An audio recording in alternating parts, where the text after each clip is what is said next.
Hi, I'm Carlson Borisenko. In early 2020, I was the knitting Democrat who accidentally went viral on the internet for going to a Trump rally and then left the party. I became the conservative darling, was on all the shows, traveled around the country, and then realized that conservatives were no better than Democrats. If there's one thing that I've learned, it's that both political tribes are two sides of the same coin. But it wasn't all bad. On my journey, I became obsessed with understanding the woke ideology and the culture war. I broke the story of the city of Seattle doing segregated training with its employees. How bad has this stuff become? The city of Seattle has now put out, I'm not kidding you, this is according to Dr. Carolyn Borisenko, who's an organizational psychologist. The city of Seattle asked its white employees to voluntarily spend a day off in a training about their internalized racial superiority. I broke the story that led to the first ever federal lawsuit against critical race theory in the schools. I broke the Coke Be Less White story, one of the biggest anti-woke stories of all time. It got over 30 million views. Coca-Cola's corporate headquarters even had to change their outgoing voicemail. Throughout the past few days, you may have seen inaccurate reporting on the content of our recently launched diversity, equity, and inclusion training program. I exposed the schools in Burlington, Vermont for grooming middle school children live on the internet. They called me an unwoke cult leader for that. And the Vermont Human Rights Commission slandered me publicly as being a hate channel. I even got called a hero in Breitbart for exposing that the Washington Post was writing a hit piece on Christopher Rufo. I have broken story after story after story about what's going on in the public schools, from Cambridge, Massachusetts, to autistic sex education, to the Department of Education in Michigan, literally training teachers all over the state how to groom children. I wrote a book called Actively Unwoke, the ultimate guide for fighting back against the woke insanity in your life. I host a podcast all about fighting back, and I'm downloading all of my knowledge to you on my Substack, carlin.substack.com. The world is a crazy place. We are literally surrounded by cults on all sides. On this show, we're going to do a deep dive into all aspects of the culture war, and I will show you the dark, dystopian underbellies on both sides. Here are the commitments I'll make to you. I will always tell you the truth. I will always bring you receipts. And if you stick with me, I promise you will see the world differently. Welcome to the cult. Please mount that like button for me and subscribe if you feel so inclined.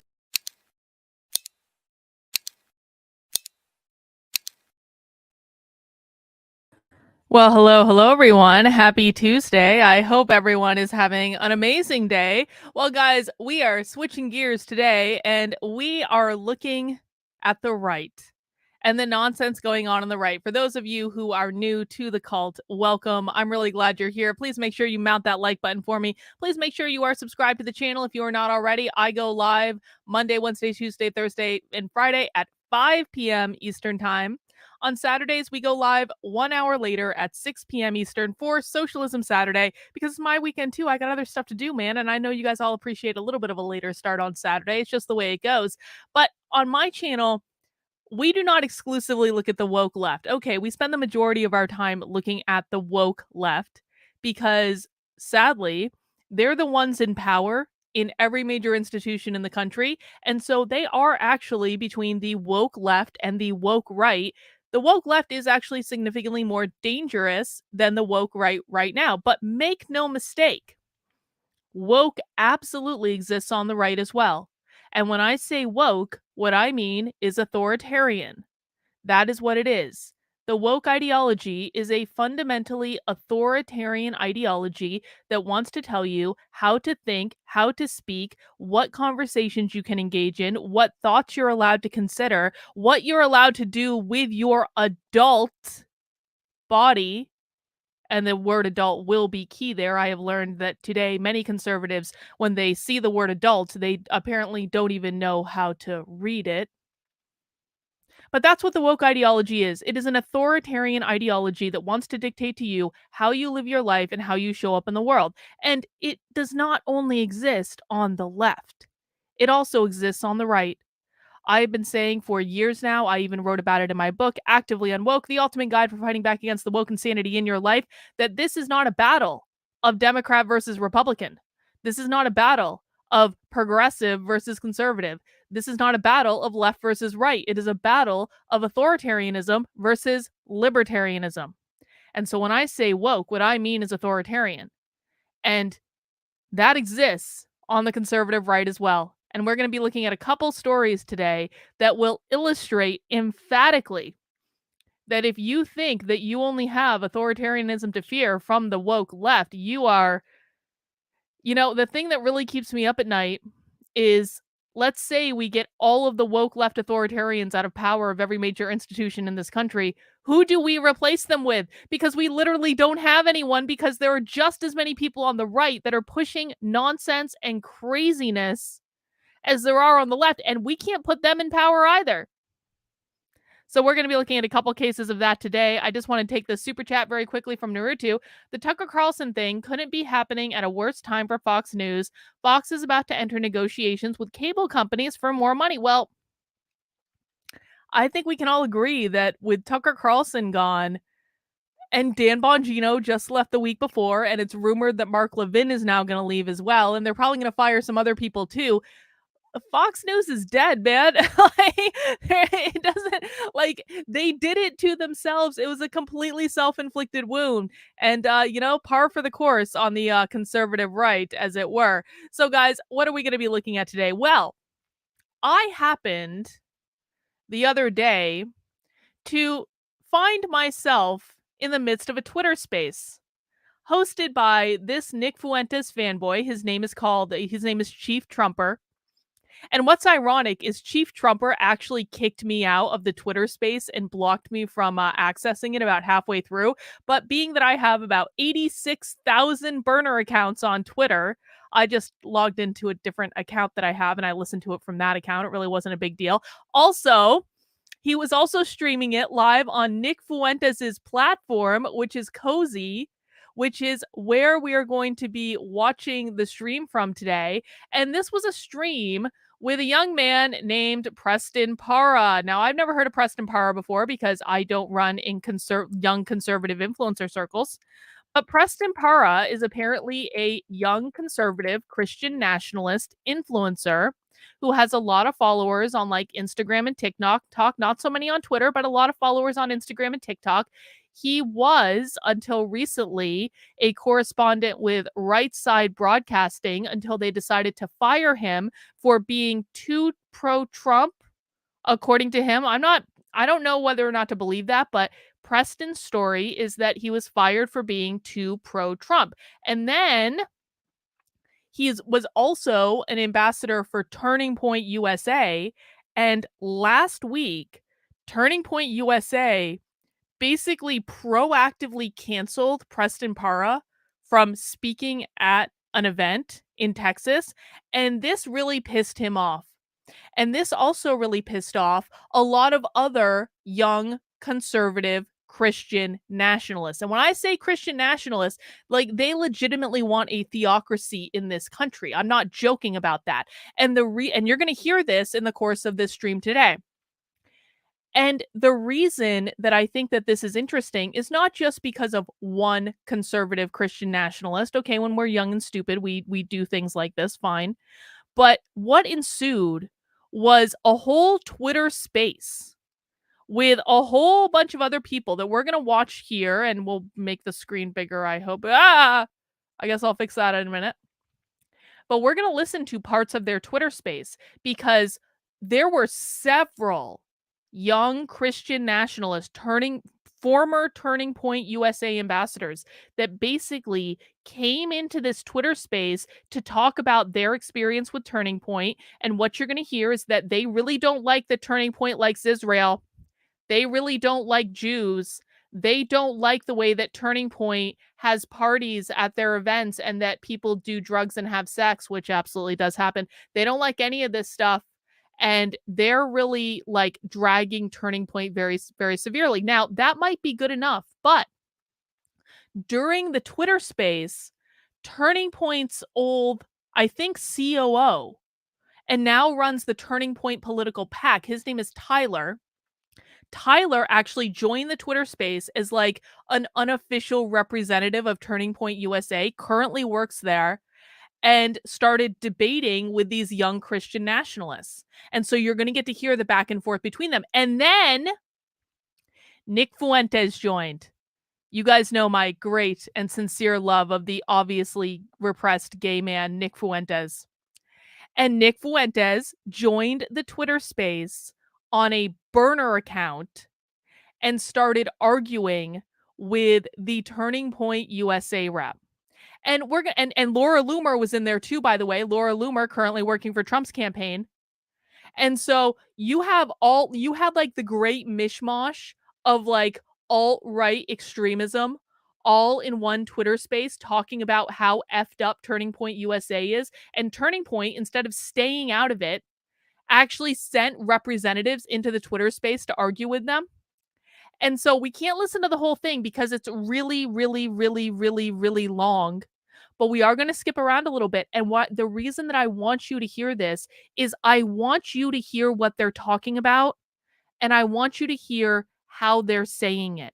Because these really are, for better or worse, these are the young influencers that the conservative right has on college campuses.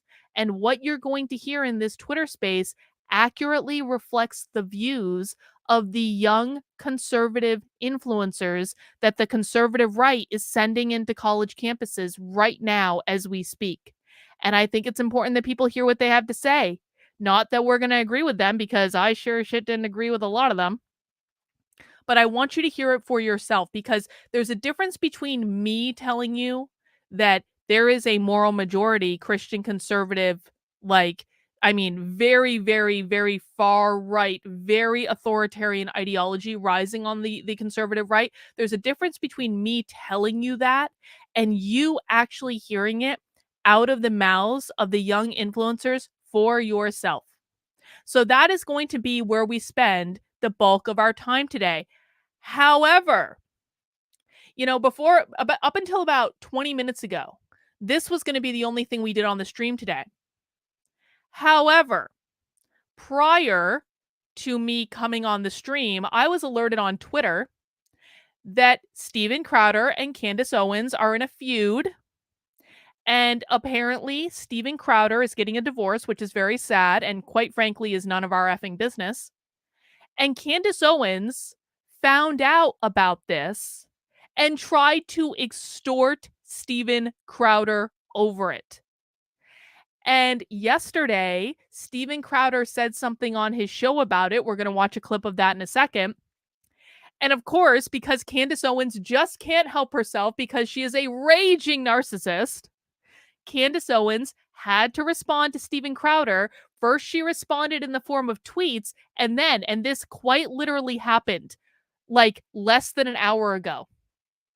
Candace Owens did a live segment responding to Steven Crowder and basically went on an unhinged rant against Steven Crowder. In true narcissistic fashion, we can expect nothing less from Candace Owens. I only caught a little bit at the tail end. I was like, we have to watch it. We have to. So I want to thank you to the person on Twitter who alerted me about this little feud, the ongoing feud, because I'm sorry, for Candace Owens to exploit, I already thought that Candace Owens was pretty much as low as she can possibly go. But for Candace Owens to honestly try to exploit the fact that Steven Crowder is in the middle of a divorce, that is next level. Conservatives, you guys choose some of the worst influencers. You really do. These are not good people at all, in any way. So guys, that's what we're doing today on the show. We're concentrating on the cults that exist on the conservative right. And well, she actually did, Gerald. She did. Yes, she did. We're going to hear the receipts. It's not hard to figure out. See, people like Gerald, they really want to fuck Candace Owens, and so they always come and simp for her in my comments. You guys are going to get to hear it for yourself, and you're going to get to decide what you think. I always bring the receipts. You know that. I present what happened, and I might have an opinion on it, but at the end of the day, you guys get to decide what you think. Now, as a reminder to people on my channel, because I know that conservatives tend to get extra whiny when we are talking about things that their side is doing that they don't want to hear, I have 2 rules on my channel, conservatives. Number 1, don't be a dick. That means you don't insult me. You don't insult other people in the chat. I can do whatever I want because this is my house. And so if you're acting up in my chat, I can say and do whatever I want. If you don't like it, you're more than welcome to leave my house. But you will not insult me. You will not insult other people in the chat. Rule number 2, no whining. If I tell you to stop doing something, just stop doing it. Don't whine, don't complain, don't tell me, Carlin, I'm not doing that thing you told me to stop doing, because you are doing that thing I told you to stop doing. If you weren't doing it, I wouldn't have told you to stop doing it in the first place. Just cut it out. We're here to create a nice environment for everyone. I want everyone to be able to participate. Can you insult yourself? Yes, you can. I mean, I don't think it's a good idea, but you absolutely can insult yourself if you want to. You just can't insult me, can't insult other people in the chat. You can also, by the way, insult the people that we're watching. I don't care about them. They're not here. They don't have to exist in this space with us. So that's what we're doing today, guys. We are checking in on the cults that exist on the conservative right. Now, before we get into that, I do want to remind everyone, just make sure you are subscribed to my Substack, Carlin, Karlyn.substack.com. I will have an article coming out later today with another update on gays against groomers. Speaking of the conservative right, yet another member has publicly quit Gays Against Groomers and got into a public fight again with Gays Against Groomers leadership, and is again blaming the CEO, Jamie Mitchell, of why he quit Gays Against Groomers. This was the chapter lead in the state of New York.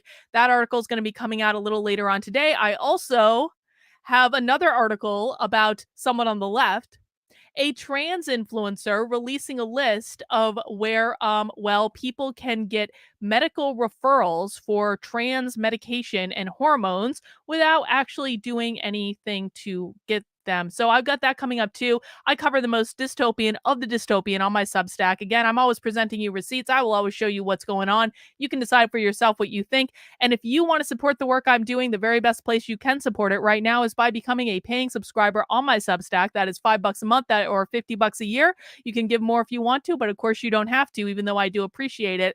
And you will be funding my next trip to my next socialist conference that will hopefully be happening later this year, but I can't do it without you guys. So if you appreciate the work I'm doing, $5 a month, $50 a year, help me get that bright orange check mark on Substack. I already got the white one. Now I'm going for the orange one by trying to get over 1,000 paid subscribers, and I can't do it without your help. And that's my Substack. But another way that you can help me out is by checking out my Unwoke art merch store. And just last night, I launched a couple new things in the Unwoke art merch store. We have our Tucker Carlson special collection. I actually think these look so cool. I'm going to be honest. I think they look really, really cool. So I made a couple special Tucker Carlson designs for us to celebrate our loyalty to the one true king of conservative media. The first design might actually be my favorite, and it just looks so effing cool on this t-shirt. I mean, come on. It's basically Tucker Carlson with a giant set of headphones on. And the reason that I put headphones on him and I said, what did it say? Block them all out, Tucker, is basically Tucker Carlson has to block out the noise to be able to go on and do the next thing that he's supposed to do. I actually think that Tucker Carlson leaving Fox News or getting fired from Fox News, depending on who you ask, is one of the best things that could ever happen to Tucker Carlson. I really, really do. I think that this is going to unleash him to say and do whatever he wants to say and do. He's probably been holding himself back an awful lot. And so that's why I put Tucker Carlson on a t-shirt with a pair of headphones, because we want him to block out all the noise, Tucker, and do what you want to do. We've got that on stickers. We got that on posters. We got that on a mug. We got it on a t-shirt. If you want it on something else, let me know and I can probably do it. I will try. But then I've also got this design here, and this is Tucker as our one true king with a nice big giant gold crown on. And some people might say, Carlin, there isn't one true king and it's not Tucker Carlson. Well, not in my world, honey. I think that Tucker Carlson is great. He is the king of conservative media. Let's not forget it. And so I have those two designs up in the Unwoke art store right now. Now, both of these are limited edition designs, which means they're not going to be in the store for that long, maybe like a week, week and a half tops. And when I take them down off the store, they may or may not ever come back, really depending on how I feel about it. But I think they look really cool. Again, I especially love the headphones one. I thought that just came out so cool. Like, it's one of my favorite designs that I've made for the Unwoke art store. And while you're there, you can check out some of my other merch too. I've got all sorts of stickers and t-shirts and hoodies. I need to order this one. I've got this great Unwoke hoodie, and I've also got this on like a mug and like a t-shirt as well. Super simple, but I just love it. It obviously makes a statement, and I love the color of it. So I'm going to be ordering myself one of those, and you can go and check out all the different things that I have. Also, we've got the There Goes Our Hero mug, another one of my favorites of a dragon burning down the Capitol building. If you want to get updated on designs when I launch them, head over to unwokeart.substack.com and you can check that out. Sticker packs, that's a great idea, Alexandra. I do need to make some sticker packs. I haven't done that yet, but I really, really should. That's a great idea. I will try to see what I can do there in terms of getting a whole packet of stickers available. But check out all the stuff. And again, limited edition Tucker Carlson merch, and all of the profits from this goes to support the work I'm doing. Plus, you get something cool that you can wear as a t-shirt or or have it on a mug or hang on your wall or put a cool sticker on your laptop. And I just love doing this stuff. It's creative. It's fun. And remember, we still do have the Unwoke art contest going on as well. So if you want to participate, make some AI art of your own, to comment, to do a commentary on what's going on in the world, head over to unwokeart.substack.com and you can find out more information about the Unwoke art AI art contest that is only going for another week or so, less than a week, to be able to get your entries in. And I can't wait to see what you guys come up with. All right, guys, to begin today, let's go to this. We're going to start off with Crowder and Candace. And then once we do this, we're going to go into the Christian Nationalists. So hunker down, grab a drink, grab a snack, mount that like button for me. Let's read what's going on between Candace and Crowder. And I think this actually has some sound in it that I need to play. So let me just get this up in another window where we actually can play the sound so we can hear what's going on. Steven Crowder reveals divorce, accuses Candace Owens of extortion. Steven Crowder announced on his show, Louder with Crowder, that he is currently going through a divorce and has accused Candace Owens of extortion. He also hinted that he may pursue legal action against anyone who discusses his divorce in a manner that he deems inappropriate. And this clip was put on Twitter by Anomaly yesterday. Let's listen. I have been living with a proverbial boot on my neck for going on years now. Since 2021, I've been living through what has increasingly been a horrendous divorce. Now, let me say on the outset, to be clear, there is no infidelity, any kind of physical abuse at all on either side. And no, this was not my choice. My then wife decided that she didn't want to be married anymore. And in the state of Texas, that is completely permitted. It's been the most heartbreaking experience of my life, what I consider to be my deepest personal failure. And just so you know, my opinions on parenting and families have not changed. I've always believed that children need a mom and a dad, that divorce is horrible. And I still believe that children need a mom and a dad and that divorce is horrible. But in today's legal system, my beliefs don't matter. In Texas, divorce is permitted when one party wants it, period. So for well over a year, in the best interest as well as physical safety of my children, we've decided to keep this issue private and to resolve it privately with the appropriate attorneys, what have you, legal jargon. And all this, one thing I want to be really clear about is certain. True north here is that my children are blameless, completely without fault. And so we decided to resolve these issues privately, as it's in their best interests, both emotionally and physically, to do so. Now, the other issue is, and this is something that I've kept private for likely far too long, many other people knew about this behind the scenes. Some, not all, but some of them in positions of power, influence, leverage, knew of this. They also knew that the safety of my children included keeping it private. So if you're familiar with the idea of extortion, then you know the feeling well. Now, some of these threats were so thinly veiled that I'm frankly surprised you didn't all guess immediately. Stephen has a lot going on, I guess is the best way to say it. He has a lot going on, and that should be clear because people don't do stuff like this if there's not a lot going on in their lives. So what Stephen is showing here is, you guys remember like a couple months ago when Steven Crowder started this feud with the Daily Wire, in which Steven Crowder, in the most based manner possible, secretly recorded conversations with the Daily Wire's CEO, Jeremy Boring, and then released those conversations after contract negotiations fell through and the Daily Wire started publicly lying about Steven Crowder. And Steven Crowder was like, ew, good thing I recorded our conversations, mother effers, and released those. And it set off this firestorm within the conservative community. And then Candace Owens that night went on Tim Pool and basically made a total ass out of herself. She was such a bitch. We watched the whole thing on the channel. It was like an amazing sight to see how much of a narcissistic see you next Tuesday that Candace Owens was in that moment when Steven Crowder started going after the Daily Wire. And so apparently Candace also commented on her show and said, you know, the reason that Steven Crowder is coming after us is not that we're shady in our business dealings and exploiting our talent openly. It's that, well, Steven Crowder, he just has a lot going on in his life. Nod, nod, wink, wink. He has a lot going on in his life.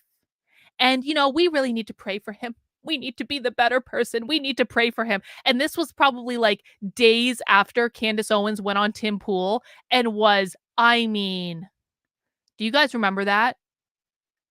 If anyone needed an exorcist between Candace Owens and Steven Crowder, I'm going to say it was Candace Owens that needed the exorcist and probably needed to be prayed for in that moment. But no, she's Steven is going through a lot and we just need to pray for him. Okay, Candace, all right.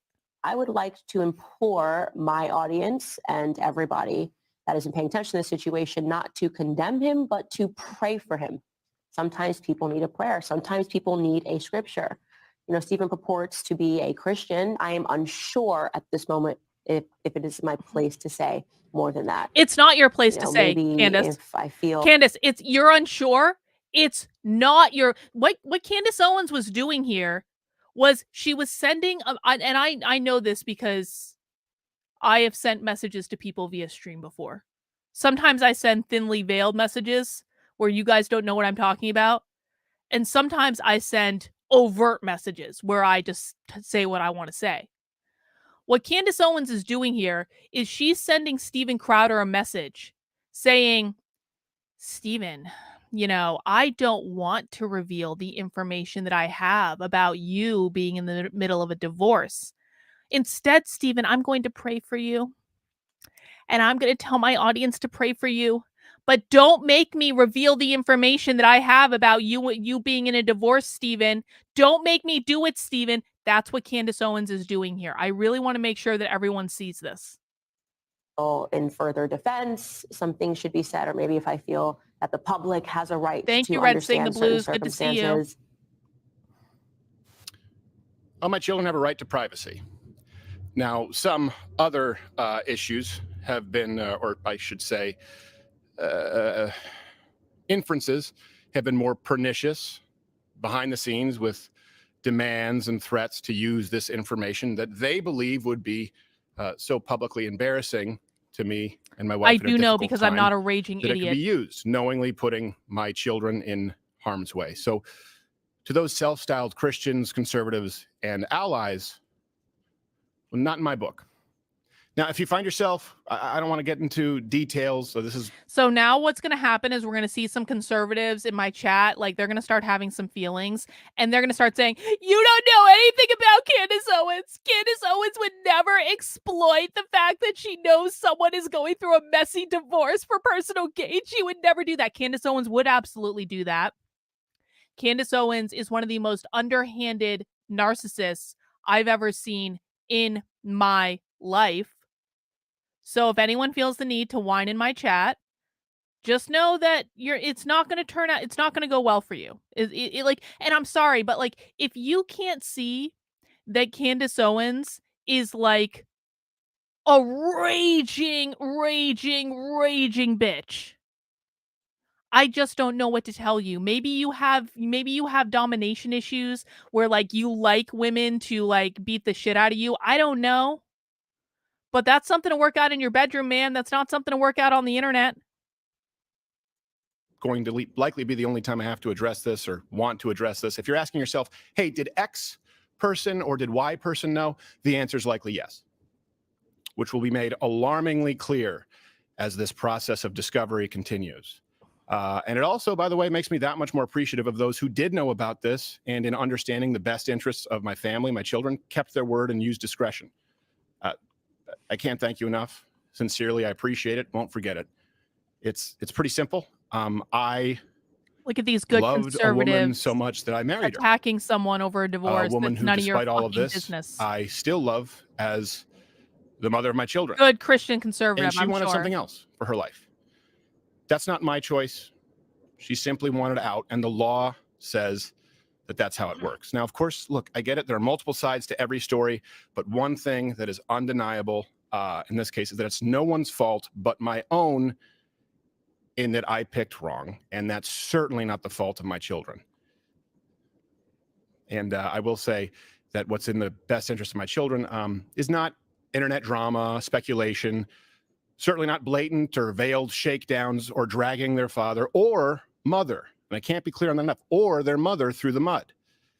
And to anyone who tries it, I'm no longer going to pacify, capitulate, or sidestep because I love them a whole lot more than I love you.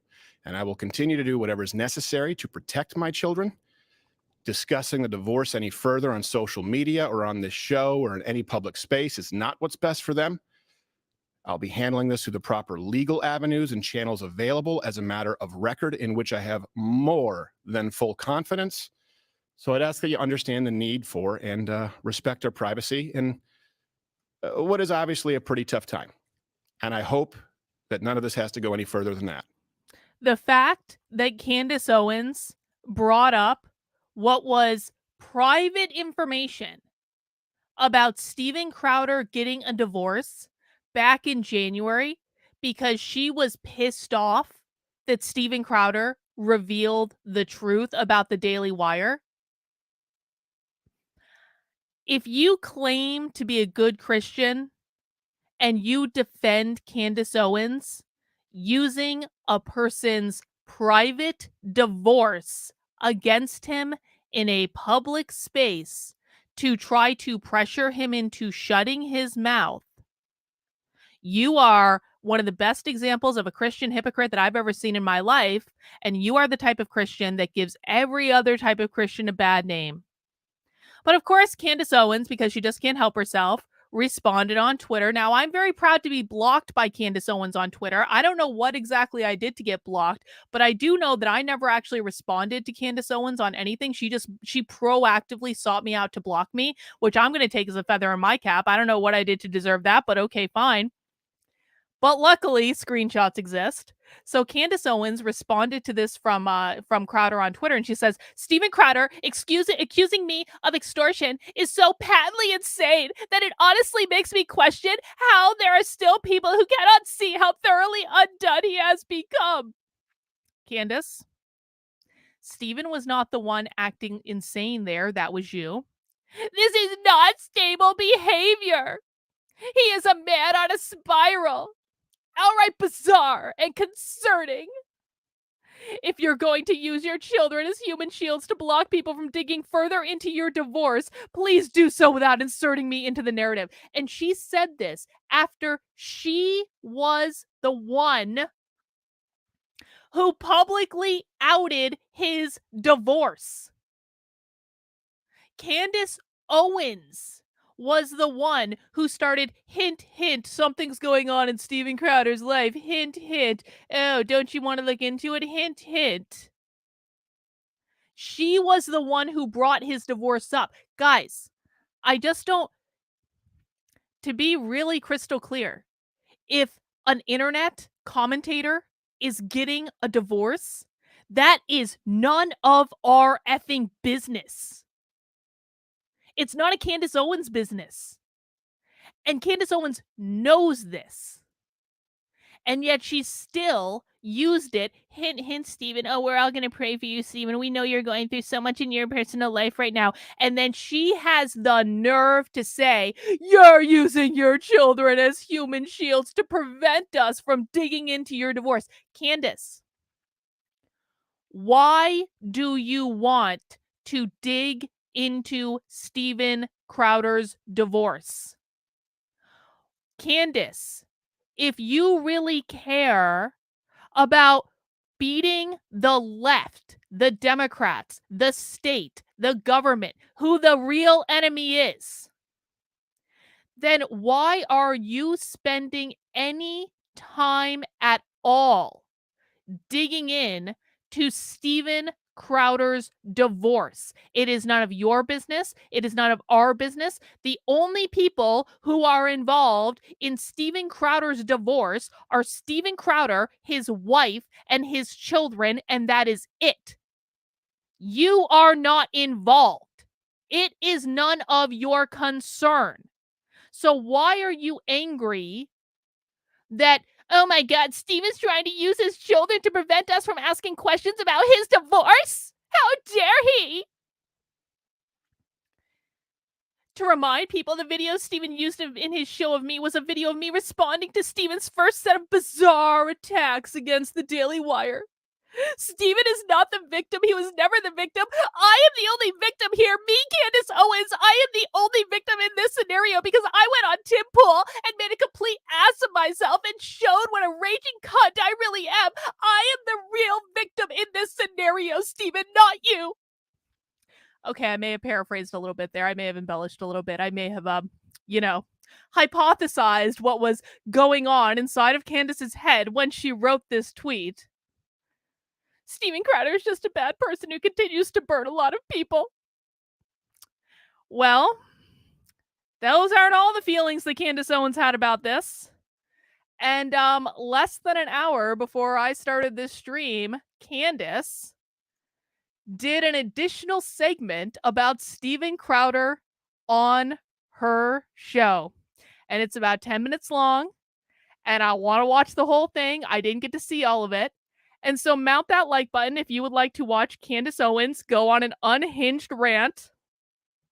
Where remember, Candace Owens is the real victim in all of this. Remember that. All right, guys, let's do it. So first up, let's talk about Steven Crowder. A lot of you guys have probably seen his live stream this morning where he brings me up. So we're going to have to respond to that, obviously, because he makes some pretty heavy implications and insinuations in his video that are so patently false that it's shocking to me that a man with his following would be stupid enough to put this onto a platform. So let's first back this up in case you don't know who Steven Crowder is. It's totally plausible. He sort of lives on the internet. Steven Crowder is somebody who has a show called Candace, Steven Crowder is more famous than you are, Candace. Steven Crowder has more fans than you do, Candace.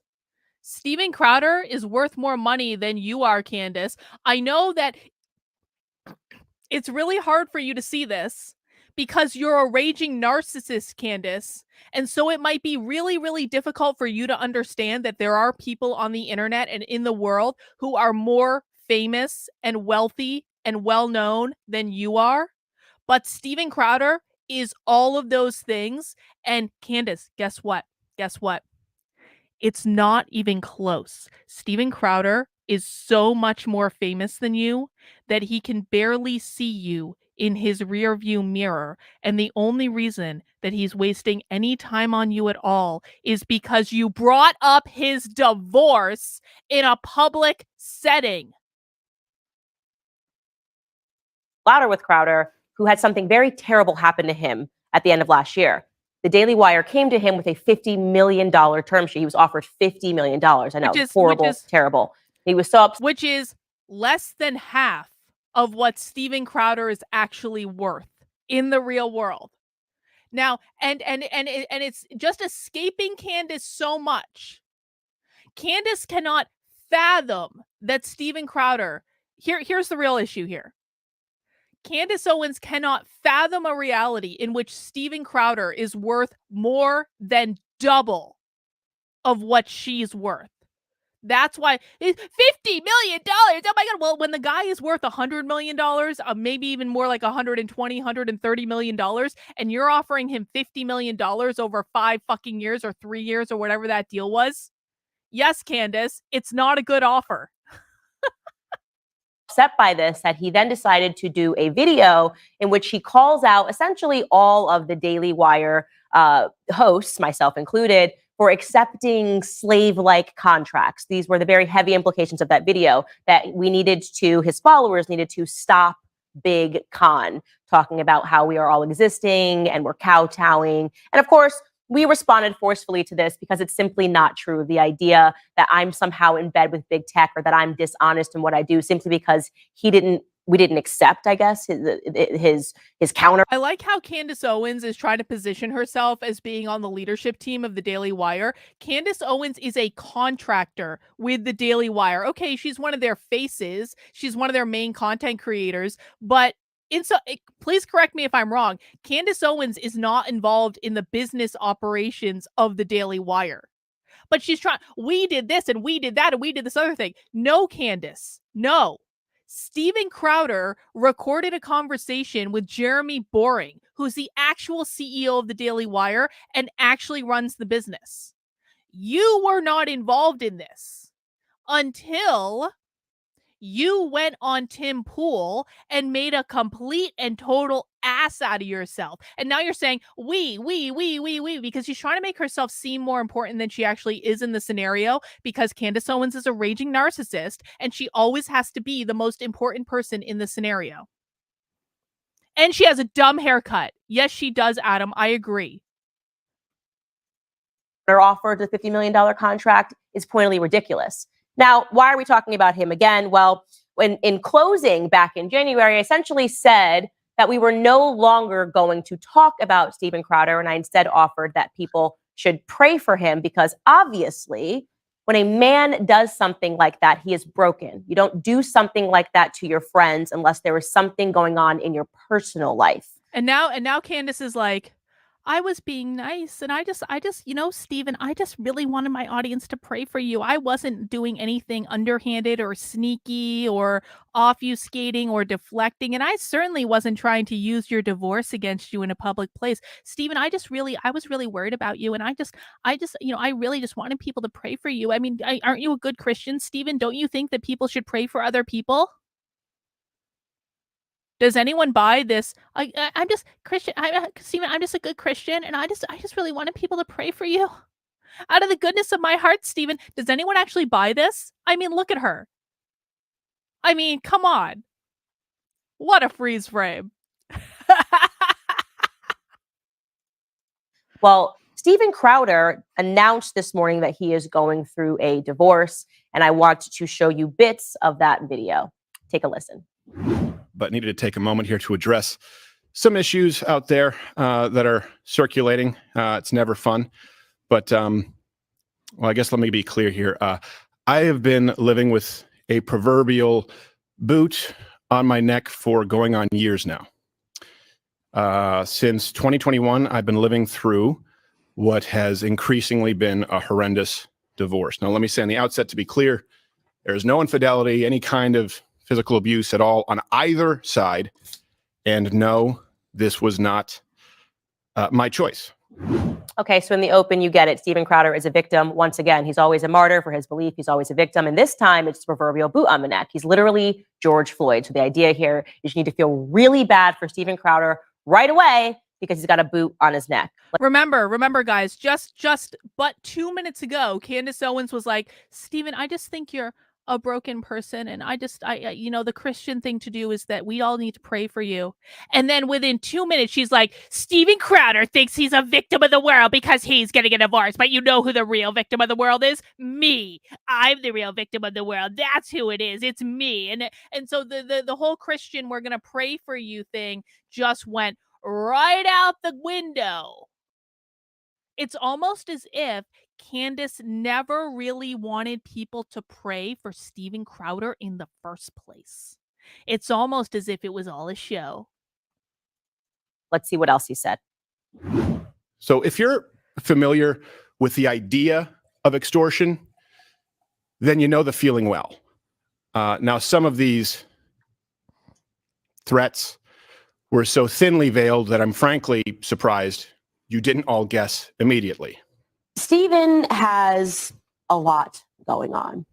I guess is the best way to say it. He has a lot going on, and that should be clear because people don't do stuff like this if there's not a lot going on in their lives. I would like to implore my audience and everybody that isn't paying attention to this situation not to condemn him, but to pray for him. Sometimes people need a prayer. Sometimes people need a scripture. Steven purports to be a Christian. I am unsure at this moment if it is my place to say more than that. Maybe if I feel in further defense, some things should be said, or maybe if I feel that the public has a right. I mean, the Daily Wire and Prager condone anything that's convenient for them to condone. Now, of course, Prager University doesn't actually believe in freedom of religion. They don't believe that people should be able to have their own spiritual beliefs. They don't like it when people say things like everyone goes to heaven and there is no hell. They'll cancel people for that. But Candace Owens going after Steven Crowder and him getting a divorce and using that information to extort him, Prager's fine with that, bro. Daily Wire's fine with that. That's totally fine because Candace Owens, who is an unhinged raging narcissist, she's their token black conservative that they use for everything. And so she can, get away with whatever she wants. But, the rest of us that are just trying to live our lives, we live by different standards than Candace, just so you know. Right to understand certain circumstances. All my children have a right to privacy. Now, some other issues have been, or I should say, inferences have been more pernicious behind the scenes with demands and threats to use this information that they believe would be so publicly embarrassing to me and my wife at a difficult time that it could be used, knowingly putting my children in harm's way. So to those self-styled Christians, conservatives, and allies, well, not in my book. Now, if you find yourself, I don't want to get into details, so this is going to likely be the only time I have to address this or want to address this. If you're asking yourself, hey, did X person or did Y person know? The answer is likely yes. So much that I want to say here. First and foremost, if you're a person that watches his show, how do you not see that he is so obviously acting and that he is a very bad actor? Do you feel bad for him when he says that? That's the ironclad law of woke projection in action, Candace. Can't remember, again, I know I'm beating a dead horse here, but less than 3 minutes ago, Candace Owens was like, I just really wanted everyone to pray for Steven. Candace Owens pulled out her best Oscar-worthy performance. She was like, I just really want everyone to pray for Steven. He's having a really hard time in his life. And now Candace is like, do you believe Steven? Can you not see that he's acting? Ironclad law of woke projection, Candace. When he says, if you're familiar with the idea of extortion, well, if you are familiar with the idea of extortion, you should realize that video that he just showed of me wasn't that. Nobody threatened him. Nobody made demands behind closed doors. His insinuation that I knew about his divorce before he decided to attack the Daily Wire is a pointed lie. Let me tell you what actually went. Hang on. Candace is about to admit that she knew about Steven Crowder's divorce. I really want everyone, because this is the portion that I happened to see when it was premiering live on YouTube. She is about to admit that she knew about Steven Crowder's divorce. And literally right before that, she's like, I didn't know about his divorce. How could I possibly know about his divorce? He thinks I knew about his divorce. I didn't know anything about his divorce. She's literally about to admit that she knew about his divorce. Watch what happens now. Went on behind the scenes. Steven Crowder on election night was our friend. He was on the backstage with all of us, laughing, having a great time. He even sent me a retrospectively very flirty message thereafter on Instagram about how nice I looked on election night, even though I didn't respond to it. Thereafter, obviously, he attacked the Daily Wire. He decided to record his friend, Jeremy Boring, and to release the recording out of context to make it seem like Jeremy Boring knows that he's employing all of us like we're slaves, right? This is what Steven Crowder did. Jeremy we had Boring a right to respond forcefully to all of his claims. We all did that on our different platforms. And then I said to myself, just sitting there one day, why is he doing this? It's a very simple question and an obvious question that any person would ask. This is not normal behavior. It's very erratic to go from being friends with somebody, being with them on election night, laughing, having a great time, to suddenly wanting to ruin their entire company. So Candace I was so, here's what's about to happen. Candace is like, I was so concerned for Steven Crowder and why he might be acting so erratically that I very innocently started digging into his family relationships to find out what was going on. She's literally about to say that, but we're going to take this super chat from Shayna first. Thank you for the super chat.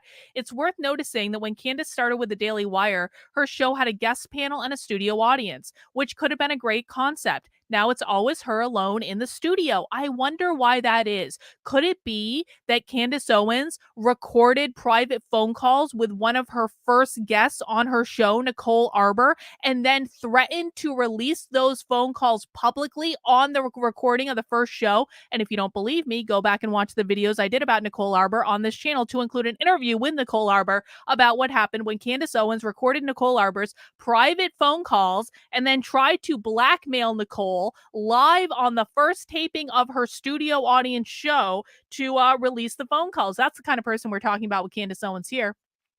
But now let's come back to present, and we are going to listen to how Candace Owens was just so worried about Steven Crowder and his mental health that she went digging into what was going on with him and his wife. And launching Stop Big Con. It's bizarre behavior. I turned to my husband and I said, where's his wife in all of this? Isn't she so supposedly a Christian? I'm just thinking about the way that I talk about everything in my life with my husband. Every night I'm talking to him about what's going on at work. I thought to myself, where is Hillary Crowder in all of this? How did she not tell him not to do something this vicious and this disgusting? And then I said to my husband, I bet they're not even together. I logged on to Instagram and I found Hillary Crowder's Instagram account, and I looked to see, and it turned out that she didn't follow Steven Crowder and that Steven Crowder didn't follow her. He didn't follow anybody in her family, and she wasn't following anybody in his family. That was my aha moment. Clearly, there was some sort of a separation. Now, so Candace, what you're saying is that you went digging for dirt on Steven Crowder after you got pissed off that he came after Jeremy Boring with those recorded phone calls, and then you went on Tim Pool's show and made a giant ass out of yourself. So then you got so pissed off that you started going and stalking Steven Crowder and his wife's Instagram, looking for evidence that you could then use against Steven Crowder. Candace, you understand that's like unhinged behavior, right? When someone like has a problem with someone, their first inclination is not to go, maybe I should go check out their Instagram to see if there are problems between him and his wife that I can exploit for my own gain. That is unhinged, Candace, and it's also proof that you knew something was going on because you proactively went and dug for dirt into something that was none of your business. Now, this might sound like crazy CIA stuff, woman stuff. It's exactly what happened. I then spoke to Jeremy at the Daily Wire and I said, do you think that him and his wife are potentially separated? And he said, no. Obviously, it's his friend. He would have known whether or not they were separated, except he didn't. He actually had no idea they were separated either. Finally, we decided in conclusion, Jeremy advised that we just stay out of it, that this is actually not our business. That's good but at advice. least it actually felt good to learn. That's good advice. See, Jeremy Boring, for his many faults, he does actually, he gets things right every now and again. He actually gets a lot of things right. He's actually a really smart guy. I just disagree with him on a lot of stuff. But Jeremy Boring, to say to Candace Owens, Candace, we are not going to use Steven Crowder's private life against him because that's beyond the pale. And by the way, you probably shouldn't have been digging into his private life and his relationship with his wife in the first place. So we have to give credit where credit is due. Jeremy Boring did the right thing and said, no, Candace, we're not going to use Steven Crowder's divorce against him. No, we're not going to go that far. That he was going through something privately because it assigned some reason for something that he did that was so horrific and so irrational to his friends. And finally, we said, okay, this is a broken man. This is what I was thinking. This is a broken man who is on some sort of a spiral. It is likely his divorce that led to this moment. He's acting erratic. He's acting panicked. And this at least gives us some sort of an excuse for why he behaved this way. That's it. That's the big, scary story. I then went onto my platform and I said, pray for Steven Crowder, honestly, because that's what he needs. He needs a prayer. And apparently... So you just admitted, which you denied less than 5 minutes before this, Candace, you just admitted that when you asked people to pray for Steven Crowder, it's because you had dug into his private life and you knew something was going on in his marriage and you were trying to send him a little signal saying, Steven, I know what's going on, Steven, but I would never release that publicly. I'm just going to ask my audience to pray for you because you're clearly in trouble, Steven. Please. You literally admitted that Steven Crowder is absolutely right when he says that you tried to use his own divorce against him. You raging bitch. Nobody's answering those prayers right now because he's still acting erratic. He's now upping the ante and suggesting that I extorted him. I will not take that lightly, okay? I am not Hillary Crowder. I am not anybody in his family. I am not going to take somebody going onto his platform and alleging that I either harassed, threatened, or did anything that would put his children at risk. That is very serious stuff that he is saying. And so what I did this morning after this clip was sent to me is I contacted a defamation lawyer and I am sending Steven Crowder a cease and desist. And I'm going to demand a full-throated retraction to the idea that Candace Owens threatened him or extorted him. And not that I simply did a little math. 1 + 1 = 2. A crazy man doing these sorts of things to his friends obviously means that something is going on personally. Honestly, this time, I'm not even going to suggest that anybody should pray for him. I am so deeply troubled by the idea that he is trying to insert me into this narrative pertaining to his divorce. I'm frankly angry about this. So I'm going to hope that he does the right thing, okay? That he does another one of his live feeds on the exact same platform and via the exact same medium and offers me an apology and takes back every single word that he says. I don't think that's going to happen, And Candace. by the way, if you think that that's bad, here's how he decided to end this clip pertaining to his divorce. It's pretty simple. I loved a woman so much that I married her. A woman who, despite all of this, I still love as the mother of my children. And she wanted something else for her life. That's not my choice. She simply wanted out, and the law says that that's how it works. Now, of course, look, I get it. There are multiple sides to every story, but one thing that is undeniable in this case is that it's no one's fault but my own in that I picked wrong. I picked wrong. Wow. How kind, how loving. You really must have loved this woman, Steven Crowder. Again, I don't know who's buying. And now is where it's going to get even better. What now? Candace Owens is about to drag Steven Crowder's wife, who is a private person, into a public internet feud. Watch what she does now. Your act anymore. I certainly haven't bought it from the very beginning. It's very obvious to me exactly what you are. You come across to me as a very dishonest individual. It seems to me, Steven, that you really, for whatever reason, want to insert me into this narrative. Like there is just something about me that you are hyper-focused on. And so I want to help you a bit. And really, I want to help your wife because you essentially just used your platform. Millions of people have access to your platform. She doesn't have the same, to insult her. You picked the wrong woman, okay? So here's what I would like to do. I would like to invite Hillary Crowder onto my platform because she doesn't have one, and because her ex-husband apparently just used his to insult her, to say that he picked the wrong woman. I find that to be really despicable. So Hillary Crowder, if you are watching, you are more than welcome to come on my show and to talk about what's actually going on. So Candace she just wanted the best for Steven. And Candace would never do anything like invite his ex-wife onto her show to continue to gossip about Steven Crowder because she's pissed off that Steven Crowder publicly called her out for digging into his business. Don't tell me you're a good Christian if you are dragging other people's private spouses, whether or not it's the divorce is finalized or not, wife, ex-wife, I don't really care. That is one of the lowest possible levels that you could have stooped to, Candace, but you got there.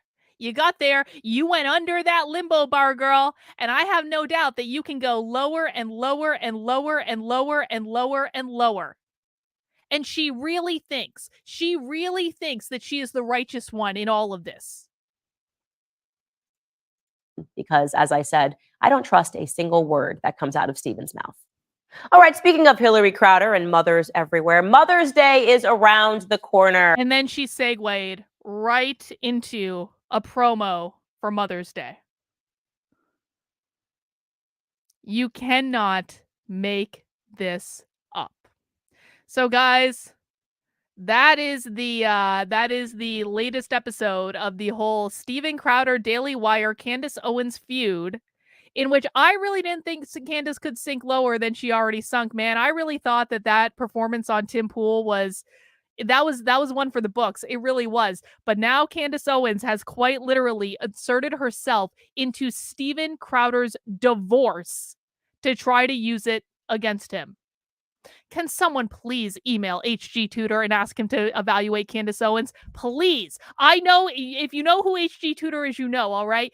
Please email him and ask. I know knows who Candace Owens is because he's talked about her before. Can someone please email HG Tudor and very nicely ask him to evaluate Candace Owens? Please. That's all I got for this one.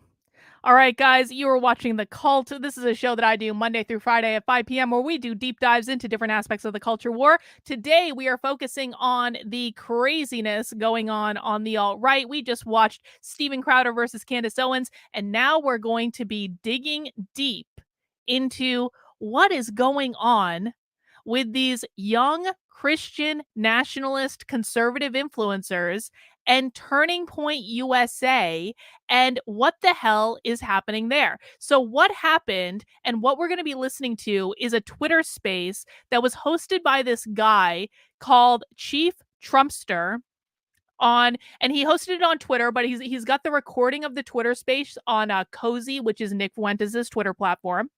And I want you, what I want to do is I want people to listen to how this is a Twitter space full of some of the most influential young conservative Christian influencers. Not so much on Twitter, they aren't as big on there, but like on Instagram and TikTok, these people have hundreds of thousands of people following them.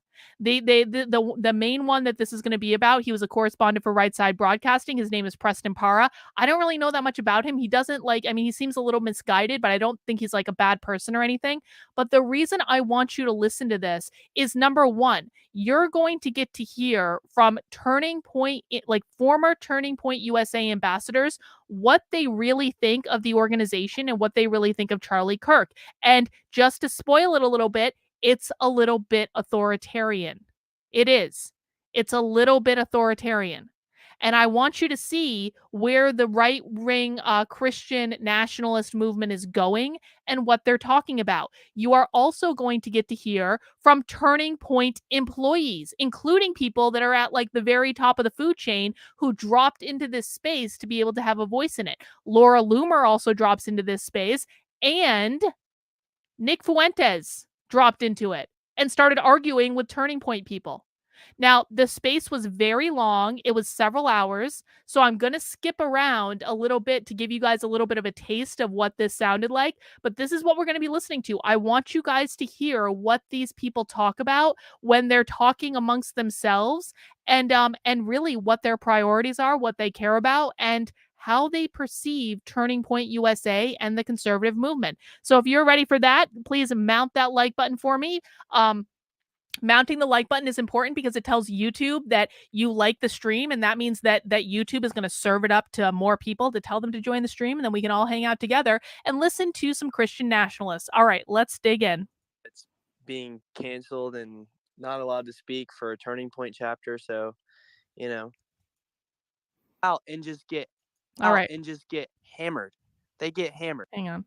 I'm trying to get it at the start of the space Such a so you guys can hear. Yep. Hang on. Supporter doesn't make being there we canceled okay. We'll do and there. not allowed to speak Fine. for a Turning Point chapter, so it's World War III, I guess. So I guess with all that, so you're trying to speak at a event in Mission, Texas. It was in August though, correct? Yeah, it was set for August. So then somebody basically, so you don't know, I'm not sure, I don't think if you know who exactly in TPUSA said it or did it, but So basically what happened is you got this guy Preston Para. And again, I don't know anything about Preston, but apparently Preston Para made some comments about Israel and not liking Israel that Turning Point USA really didn't like. And so when Preston Para made those comments about Israel, and this is something that a lot of the young Christian nationalists are talking about, and anytime you say Israel, you got to think the Jews, guys, the Jews. Think Kanye West, Nick Fuentes, all that stuff. That's why they're talking about it. When Preston Para did this, Turning Point USA tried to get him canceled from a speaking engagement that he had in Texas. And this Twitter space came about because they were trying to get the attention of Turning Point USA to basically uncancel Preston Para from this speaking event that he wanted to do. That's kind of the groundwork that we're working on here. But he's going to explain some of that. Some email went out and basically said you're on a blacklist and you're not allowed to travel to Mission, Texas to do your interview, right? Right. Yeah. And I want to say, just like, because no one else, I haven't said anything about it on Twitter yet. But I got a call from Turning Point shortly after I posted about it, a few hours after it went viral. And they said that they were so sorry that this happened. And they said they were so sorry that this happened. And a Christian nationalist is someone who wants a Christian nation, a Christian theocracy. They want to legislate based on Christian values. You are allowed to be a Christian. I don't care however you want to worship and what religion you want to practice. But when it comes to trying to force me to practice Christianity and to follow your book, that's where I start to have a problem with it. That's authoritarianism. Whatever you want to do in your own life is fine with me. I don't really care. But don't force your religion on other people. I don't know that this is asking too much. I'm not saying you're doing that, Rect, but I'm saying that that's my problem with Christian nationalists. Mad Links, thank you for the super chat. The movie Children of Men really does a good job at showing the time we're about to enter and how there's all this fighting going on, but you never really know who the different sides are. I think Children of Men is a great movie. The book Children of Men, far superior to the movie. You're going to hear so much of the inner workings of what's going on in the society. It's a really, really interesting book. I recommend you look into it, but the movie is great. And that it was just a big miscommunication.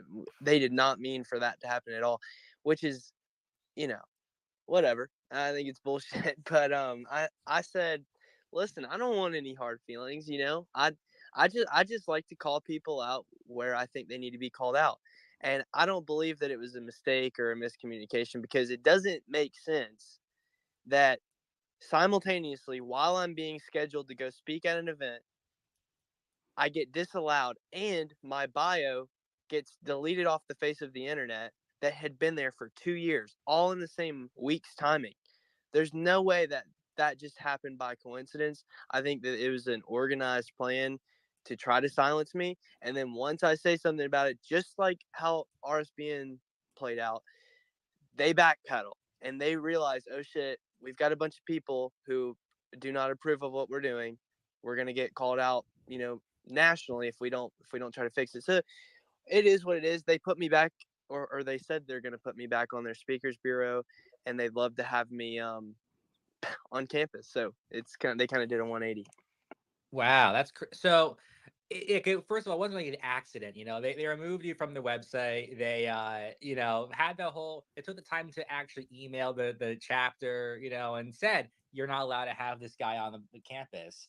I guess the question really is like, why do you think that they went out their way, and just I do actually think it's very telling that Turning Point USA tried to cancel him from speaking at an event. I mean, that doesn't sit right with me either. And listen, I don't care. I don't agree with what this kid is like this kid's ideas about how the world should work. I don't agree with him at all. But I do think it's very messed up that Turning Point USA proactively, and he actually has the letter in his Twitter feed. They proactively sent a formal letter saying you can't host him at your event. They really did cancel him. message that campus group to say you can't come? Like, what do you think did it that got them to immediately cancel you? What do you think was it? I don't know. It could have been an array of things. Lately, I've been a little bit more provocative on social media, and I've been saying things particularly about Jenna Ellis, big DeSantis supporter, and Yep. Very similar to the some of it's a Satanic little Panic. Very colorful, and similar. I've been thinking about maybe softening my language a little bit. So I think maybe it was from that. Maybe it was from how hard I rail against DeSantis. I don't even rail against him. I just post memes. But they don't like that. Maybe. I know Charlie Kirk's kind of in the middle when it comes to Trump or DeSantis. So maybe it was that. I don't know. Could have been a lot of things, but I think it was definitely something that was a long time coming, because they basically forced me to relinquish my ambassadorship a couple of years ago when I ran for office, because they said we're a 501c3 charity. We can't have affiliations with a political candidate. I looked up the tax code. I'm a pre-law student. It didn't make any sense that I couldn't still be an ambassador. They don't have to endorse my campaign, and I don't have to act on behalf of any candidacy while I'm, working with them. But they regardless, they forced me down. So I said, okay, that's fine. Well, then I tried to get the ambassadorship back because there are a lot of cool perks that come with that. Yeah. And they said no. They said, we're not giving it to you because of the way you handled resigning it. And I said, well, what was wrong? Like, I didn't get into a fight with anybody. I was just, trying to do my best to keep it after I'd only had it for 2 months at that point. And they were like, oh, you should have just handled it better. You should have just said, all right, I'll resign. That's it. And I didn't. But and then I talked to Tyler, the CEO, the former COO of Turning Point, and Tyler is going to become irrelevant in this space because Tyler is actually going to come into this space and spend a lot of time talking to them. and he had said that he didn't really understand why they weren't giving it back to me. And he said, well, just give him a call one more time. Tell him that you talked to me. Tell him that you want to get back on the saddle and be an ambassador again. And he said they should give it to you. Did that. They said no. And then I started hearing a bunch of rumors that things are being said about me at Turning Point HQ, calling me problematic and all kinds of, things, which I don't even think I'm like that far right. So yeah, so I just think all of this has been a long time coming. Right. To be because I actually have done a little bit of work, looking at the TPUSA and all of that. It seems like pretty common stuff, what they do when someone is looking too far right, too far out there. We can't have that. And then they go and suppress that, which is, very funny for a pro free speech group. Right. And by the way, guys, right now, literally as we speak right now, they're having another Twitter space discussing the same thing. So there might be another update to this. This was from a couple of days ago. And it's more so like with TPUSA, I guess, and how they handle this. They obviously saw that they were being called out on Twitter for being for canceling you for literally nothing. You put memes up there, you go and have fun on Twitter, which is something that we all should have a little laugh at every once in a while. But I think again, it just shows TPUSA is not really the pro free speech platform or I guess group they claim to be.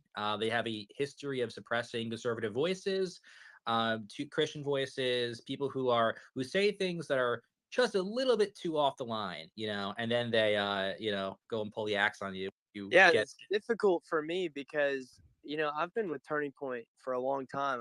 I was with them in high school. I was with them. I'm still in college, and obviously I was an ambassador. So possibly burning a bridge, which I don't think that's happened yet, but even that being a possibility is kind of concerning. I don't want to do that. I have a lot of friends that work over there, but more so, I will say the people that work at Turning Point USA are severely flawed individuals. They're like late 20s women. A lot of them are women, and they're women who have no idea what real conservatism is, like, at all. They know what woke means. They know what cancel means. They know those terms, like the typical Matt Walsh buzzwords. They don't really know what conservatism is. And so anytime they see something that's out of their comfort zone of something that they don't know, they're like, oh my gosh, that's a far right, racist right there. Got to cancel him, got to get him, off of our ambassador list. Meanwhile, their ambassador program. They don't really know what conservatism is. That's one of the things I really want people to hear. The young Christian nationalists who are really leading in the young conservative influencer space are saying that Turning Point USA, which is supposed to be about rallying young conservatives, don't really know what conservatism is. There are fundamentally different ideas about what it means to be a conservative in this movement. And I don't think either of them are good. But I do think that one is more hinged into like reality than the other. Program's totally trash. It's going downhill. I have people who work there who are telling me they're like scrambling on what to do because it's such a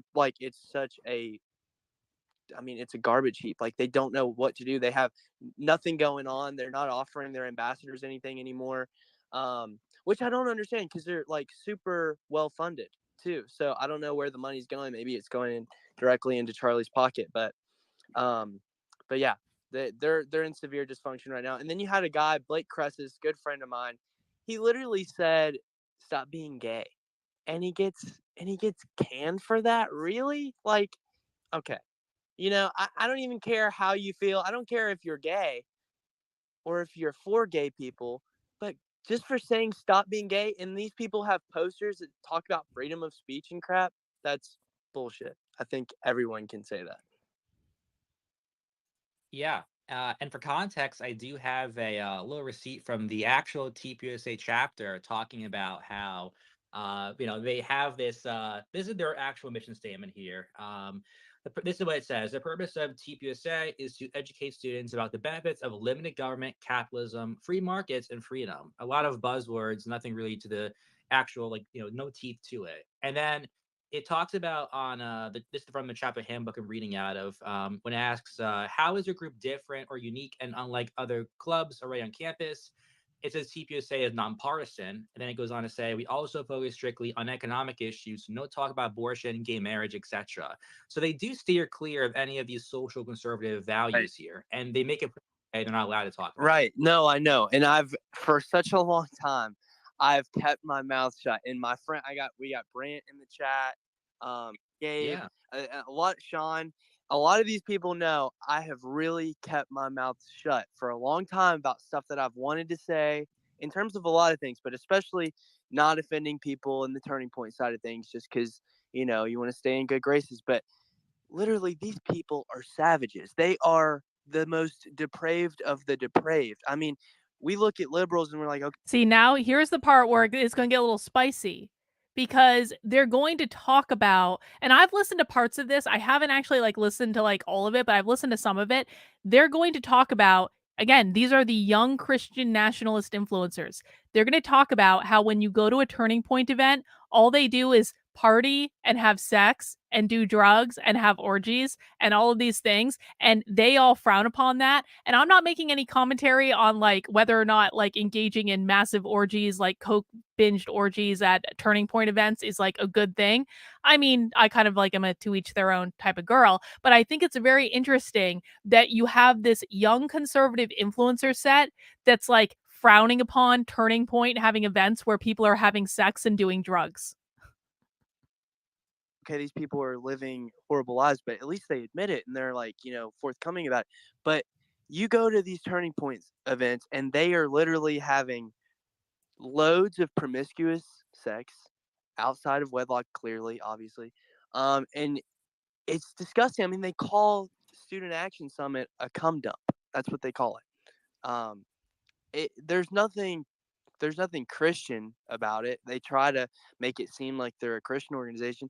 And I really don't want to make this a bashing session, but it's time we had a come to Jesus moment, a little intervention when it comes to Turning Point, because they're not a conservative organization. If they were, they would be making sure that, the people that are coming to the events are not behaving like, I mean, they're ambassadors. I was an ambassador, the ambassador program.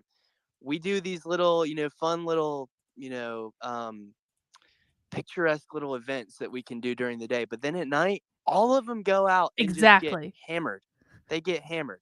And so we're supposed to be the people who are like, the role models for the average, like, people across the Turning Point national field.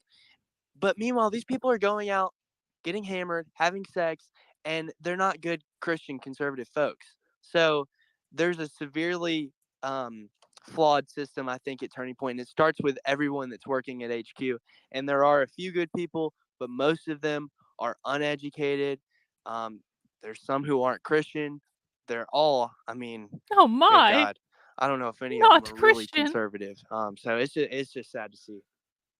Yeah, and I actually I alluded to this a little before. I actually am looking into a lot of these after parties from TPUSA. I've heard murmurs about this for a very long time, and stuff like that. And it really doesn't surprise me that they go. What I've heard is they just go because it's a free trip to Florida or something, and then they go and they go to Florida, they do a little appearance, then they do some weird sussy stuff, after, what's in these weird after parties. And I've heard stories about TPUSA, in terms of them, I think, giving some NDAs to some people about some, let's just say some incidents have happened. I'm not going to opine too much until I have the actual like person come forwards. But I've heard stories about this all the time from people. And it is time to call out stuff that's not really not conservative, not even not okay, and sexual assault, sexual harassment happens all the time. You've got people in positions of power, and this has happened to me. My close friends know it's one of the things that worries me the most going into this field, because I've pretty much decided I'm going into politics. But you have people who are in these positions, these gatekeepers of the industry, and they'll literally say, come do this, like, come have sex with me and I'll get you a position, a good position or something. And this happens all the time. So, someone was recently in like social media hot water over this kind of stuff, but and they tried to make it look like this was like one in a million people, but this happens all the time. I mean, all the time. And so these Turning Point events, I've got, luckily, a great group of solid Christian, conservative friends who I go to them with, and they're not out there doing this, disgusting crap. I mean, hell, we don't even really stay out past 11 or 12. We go back to the hotel and hang out, but we're not out there doing these depraved things. And so there's also, I want to say, there's a lady who works for Turning Point USA, director of media, I think she is. Her name is Sarah Schmachtenberger. Okay. I don't I try not to call people names, but she's a bitch. She's terrible. Every time I go to an event, she gives me this stupid ass bitch face because Very it was all over Christian. this influencer media crap, over this ambassador scandal, whatever. She gives me the most bitchy face, and like, she's the problem with Turning Point. She's a snob. She's like, this woman who doesn't really know much, and she's like, if I could just give you a person who embodies the problem of Turning Point, it would be her. So I'm calling her out right now. Yeah, maybe we need to do more, a little looking into that character. But we do for those who are listening in here, we got a panel of great guests and speakers here. I just love that this chief Trumpster guy, he fancies himself as like some sort of investigative journalist whose entire mission apparently is to root out what is the word, depravity within the conservative movement. And this guy's like, I've been investigating these Turning Point parties, and I might have to look into this character at Turning Point who's a bitch. Like, these are all like early 20 somethings, like young conservative influencers, and they're basically trying to root out depravity in the conservative movement. I mean, come on, there is something hilarious about this. Come on. You love it. We've got Isabel Riley here. We got Gabe also. We got Jack Hadfield. We got the Clemson CRs. Brant. We got Kylie. Sorry, Kylie. We got Kylie here. We got a lot of people here who I'm sure either know about TPUSA or definitely heard stories about this, and maybe could even opine on some other takes about their blacklisting or time their I guess suppressive culture that they kind of run at that group. You actually have Blake actually requested to speak. Let's get him in here because I know he was also kind of canned for making a too mean of a joke. Blake should be like the headliner of this space right now because he knows. I'd say, just to chime in, I'd say Kaylee and Blake probably have good stories in terms of the ambassador program. I can tell you endless stories about what I've experienced in the last year. Yeah, so we can start. So I guess we can go and have a little space about the what TPUSA is really up to. So continue. So what happened in your case? How do you get kind of removed from TPUSA? I was gonna say Blake could honestly go first because his story is more interesting than mine. Okay, yeah. So Blake, how you doing? Hey, how's it going, Chief Trumpster? Good to talk to you guys. I don't know if I could be in here for long. I've got this little ice cream social event at my church that I'm very excited about. But yeah, I made a whole big deal about getting kicked out because I was an ambassador for I think like a year or so, and as an ambassador, you don't really receive much. You do get the free trips, which is cool. You get the free hotel stay in the nice hotel, but as some of you may know, I have a show called The KGB Show where we talk about a lot of crazy stuff. But I didn't get banned for any of that. I got banned because it was when the monkeypox nonsense was going on. This new sexually transmitted disease that only affected gay men mostly. And then, of course, the children and dogs that would be abused by those gay men. And I took Did you just hear that? I didn't hear that the first time around. I was pausing to say that this guy is going to use the whole monkeypox thing as a way to shit on gay people. But what he just said is that the gay men are going to abuse children and dogs. Yes, it was a Turning Point conference where Elijah Schaffer was accused of cheating on his wife several times by Christian Watson. 4 times to be exact. Let's rewind just that little bit and listen again to what the young Christian influencers think about the gays. Let's see, 4:37:54.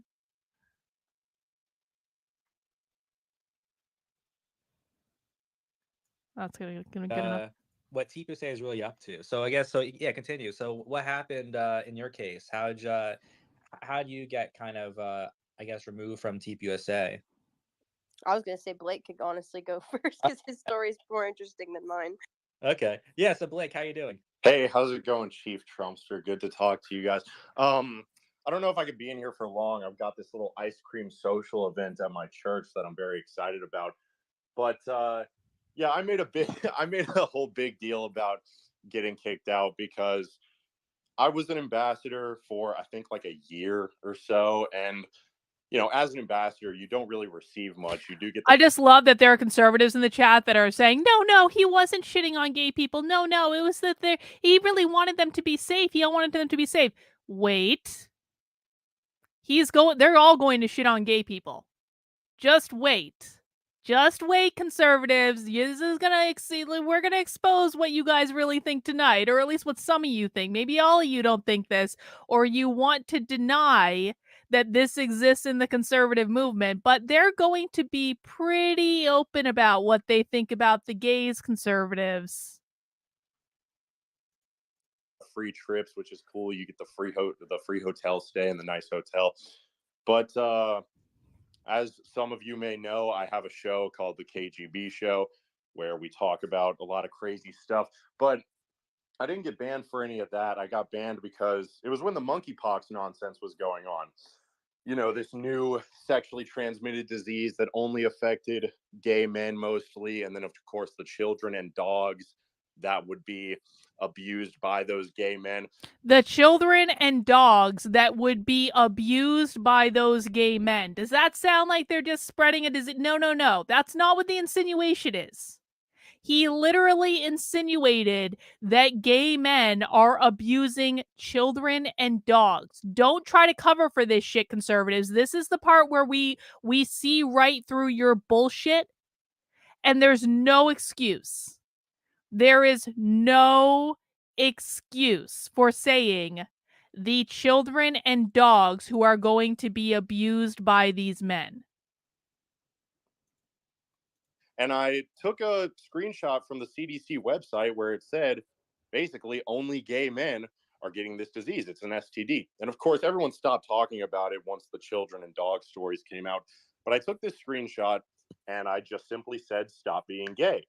And a week or so later, I got a phone call and they said, hey, we've seen some concerning content you posted, yes, namely, and this was the only thing that they cited to me, was the stop being gay posts. And I answered this phone call. I said, all right, have a good one. And then I made a big deal about it on social media because, I thought people should be aware. And again, right in there, the predictable conservatives, I'm going to say this real slow, conservatives. He said and implied that all gay men abuse children and dogs. Abuse is the key word. Do you think that all gay men abuse children and dogs? Oh, another concern. Oh, he was just trolling. Don't worry about it. Nothing to see here. You see, conservatives, this is why people hate you. Because you cover and deflect when your own side behaves like authoritarian douchebags. If you're not willing to call out your own side, conservatives, I damn well will. Because the rest of us who are not brainwashed into your tribe see exactly what's going on. We heard it ourselves. Ain't no deflecting, ain't no rationalizing, and you guys look like assholes when you do it. Thank you, Richard, for the super chat. I do appreciate it. And Richard says, once again, Carlin spinning facts and knowledge. Well, I'm just showing you what they're saying. I'm just showing you exactly what they're saying when they think that only their friends are listening. And yes, they really did think. Well, no, actually, no. There were Daily Beast reporters in this, so they didn't actually think that only their friends were listening. They knew other people were listening. And Gloria says, "Oh, he is definitely shitting on the gays." There were some concerning news reports, but that just doesn't justify that kind of implication. See, this is Gloria, this is what all conservatives should be saying about this. I don't know why that's so hard. I really don't. Aware that Turning Point USA is ran by and controlled by feminists and homosexuals. Oh, and they will not tolerate there it is. Homophobia, which is really just being a Christian, spreading Turning Christian Point is viewpoints. run by Hell, it's not even feminists that. and I was just trying to homosexuals. help these people, I mean, I don't want these people to get monkeypox. Did y'all see the pictures? Yeah. It's disgusting. Okay, I was just trying to save help these people. you, just like Just Candace offering Owens. good I was medical just advice. trying to help. And they kicked me out for that, so I let everyone know. That's crazy. So that one comment, just about that one comment about monkeypox about being more of a thing spread by gay stuff. That's what got you canned, really? Yeah, pretty much. And the thing that sucks most is that, or it doesn't really suck because I understand it. Like, look, they could have kicked me out for any. And notice how the rest of them were like, yeah, we don't think it's that big of a deal that you said that gay men abuse children and animals. We just don't know why Turning Point had a problem with this. Turning Point must be run by homosexuals and feminists if they have a problem with you insinuating that all gay men are pedophiles and engaging in bestiality. I just can't imagine why anyone might have a problem with this. Number of things, namely, I'm not like a huge creator. I don't have that many followers. I'm just a regular guy. I was very lucky to get the ambassadorship. It helped me out a little bit, but they could have said, hey, you're not famous enough to be an ambassador. We want to narrow it down. I would have understood, but no, they specifically said that it was because I told people to stop being gay. And you see, I mean, like Charlie Kirk, look, everybody has their gripes with him, but Charlie Kirk says worse things than that on a daily basis, or I shouldn't say worse, I should say better, because these are the correct talking points that need to be shared out there. But I don't know, there's a sense of hypocrisy there, but I understand it because obviously Charlie Kirk's this huge voice. He founded the organization. And you would think, like, okay, well, if Charlie Kirk, if he's the face, why is this stuff able to happen? Why is Blake able to get kicked out? Why is Kaylee and Preston, why are they able to get kicked out for these things that bigger people always say? And the truth is that Charlie Kirk doesn't really, from my understanding, Charlie Kirk doesn't really run anything. It's these feminists, it's these women, and it's these homosexuals that Turning Point employs. Turning Point practices affirmative action.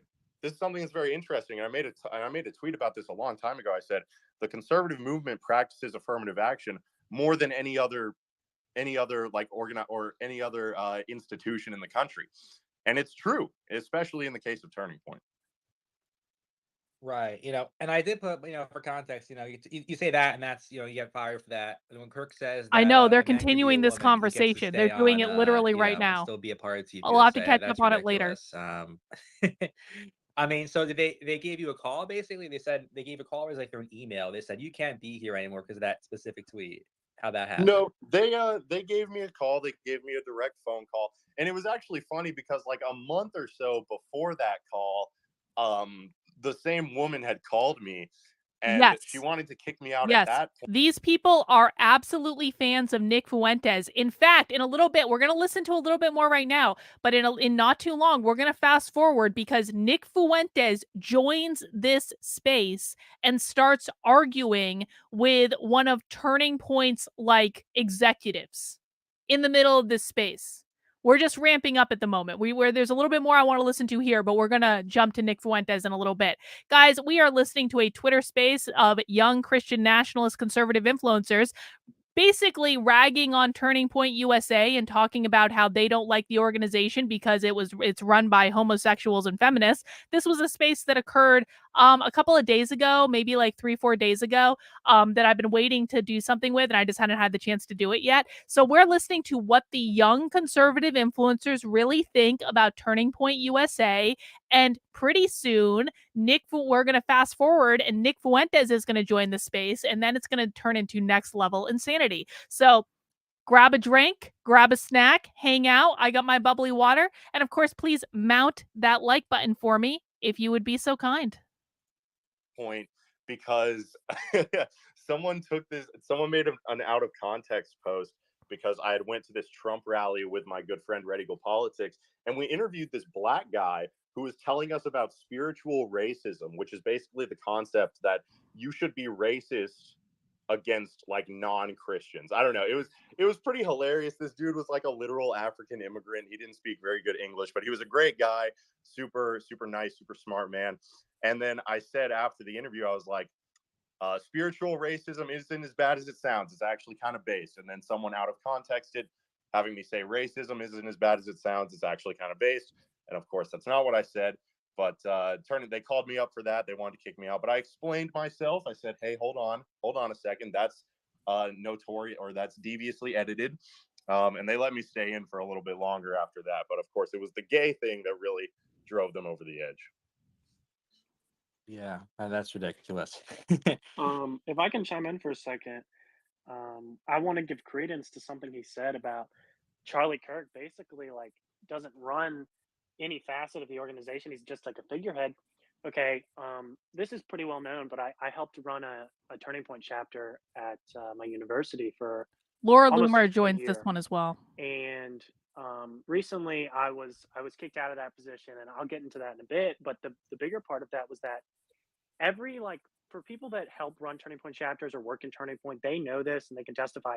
Almost every field rep is a woman, and every boss of said field rep, the like regional director, is a woman, and the person above that is a woman. And if it's not a woman, it's some, like he said, homosexual. So you have all these like feminists, and like, just like he said, these feminists and homosexuals who totally run the organization, and they're totally just like cucked on every issue. And you can't get anywhere. We would put up like speaker proposals for, we did have some more controversial people we wanted to host, but we had some speaker proposals for people that were barely farther right than Tucker Carlson. And they were like, well, we just don't want to, get into too much conflict with these people and all this. And it's like, just take a stand for something for once in your life. And like he's alluded to, it really is just like a sad state of things that we can't get any like avid, like conservative young men into this organization to lead it. Arguably the demographic that's Oh, gonna Biden's save gonna win this country, again. quote unquote, if we 100%. He's succeed. gonna win again. So If yeah, he he's he totally makes spot it and on is with that. alive, he's gonna win again. Real. I joined Turning Point. I was very excited again, like I said, when they offered me the ambassadorship, but I had known all along that, I didn't necessarily belong there because I did not agree with, these people, these events. You go to like Turning Point SAS, and they're handing out copies of Atlas Shrugged by Ayn Rand. Okay, you've got this is when they talk about how they hate like libertarian things, and libertarianism is not conservatism, and they really reject all libertarian everything. They're like, they were handing out copies of Ayn Rand. How dare they? atheist libertarian philosopher who advocates like the virtue of tolerance or whatever. It's really disgusting stuff. I don't believe in ultra capitalist libertarian small government nonsense. Obviously, like, I'm a paleo conservative, I'm a Christian, I'm a traditionalist conservative.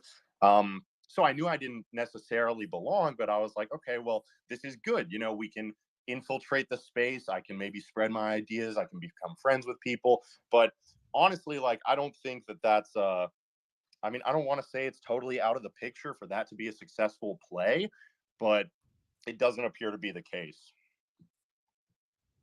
Yeah, and the material they actually have, I've done a little bit of work into like looking, I guess, at the resources they use. There's FEE gets a lot of their material gets put into there. A lot of the Koch brother type of influence on there. It's not surprising. They're saying they're nonpartisan. They don't talk about social issues directly in their handbook. So, doesn't surprise me at all. Let's look at what's here too. Okay.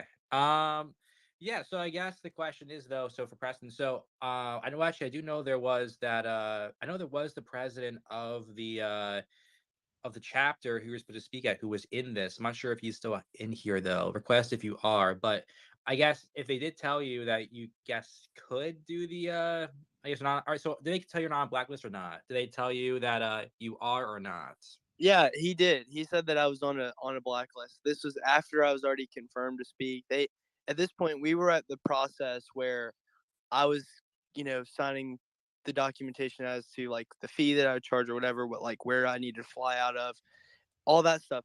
And then I get the message of, hey, they've said you're no longer allowed to speak. And I didn't understand. I still don't understand. But then I get the call from the guy. He says, this is this huge misunderstanding. And he seemed like so genuine about it, which I guess kind of shows how disingenuous they can be. But yeah, he was like, yeah, this is a miscommunication. We didn't mean to blacklist you. How do you not mean to blacklist somebody? That's a pretty serious course of action. Yeah, I definitely have a very routine habit of that. Branch, want to chime in? I thought you were talking. Yeah, well, I was going to say, and the process of being blacklisted from Turning Point is very intentional. I am, I speak from experience. I got blacklisted. It's very intentional. It comes from like high You're within the welcome. That's organization. exactly the It's not point. I like want you guys to know what's going the on. smaller underlings don't make those types of decisions. It's like people within the literal HQ, like working in the building.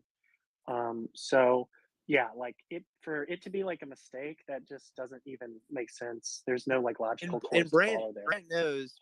I texted him this morning. There's one prominent conservative personality on Twitter who I'm really good friends with. He's got way more followers than I do. He's in he talks to Charlie Kirk and these other people. And his first text message when he saw my tweet this morning was, "You ought to take that down. You should be concerned with burning bridges." And I'm like, what? Why should I have to be?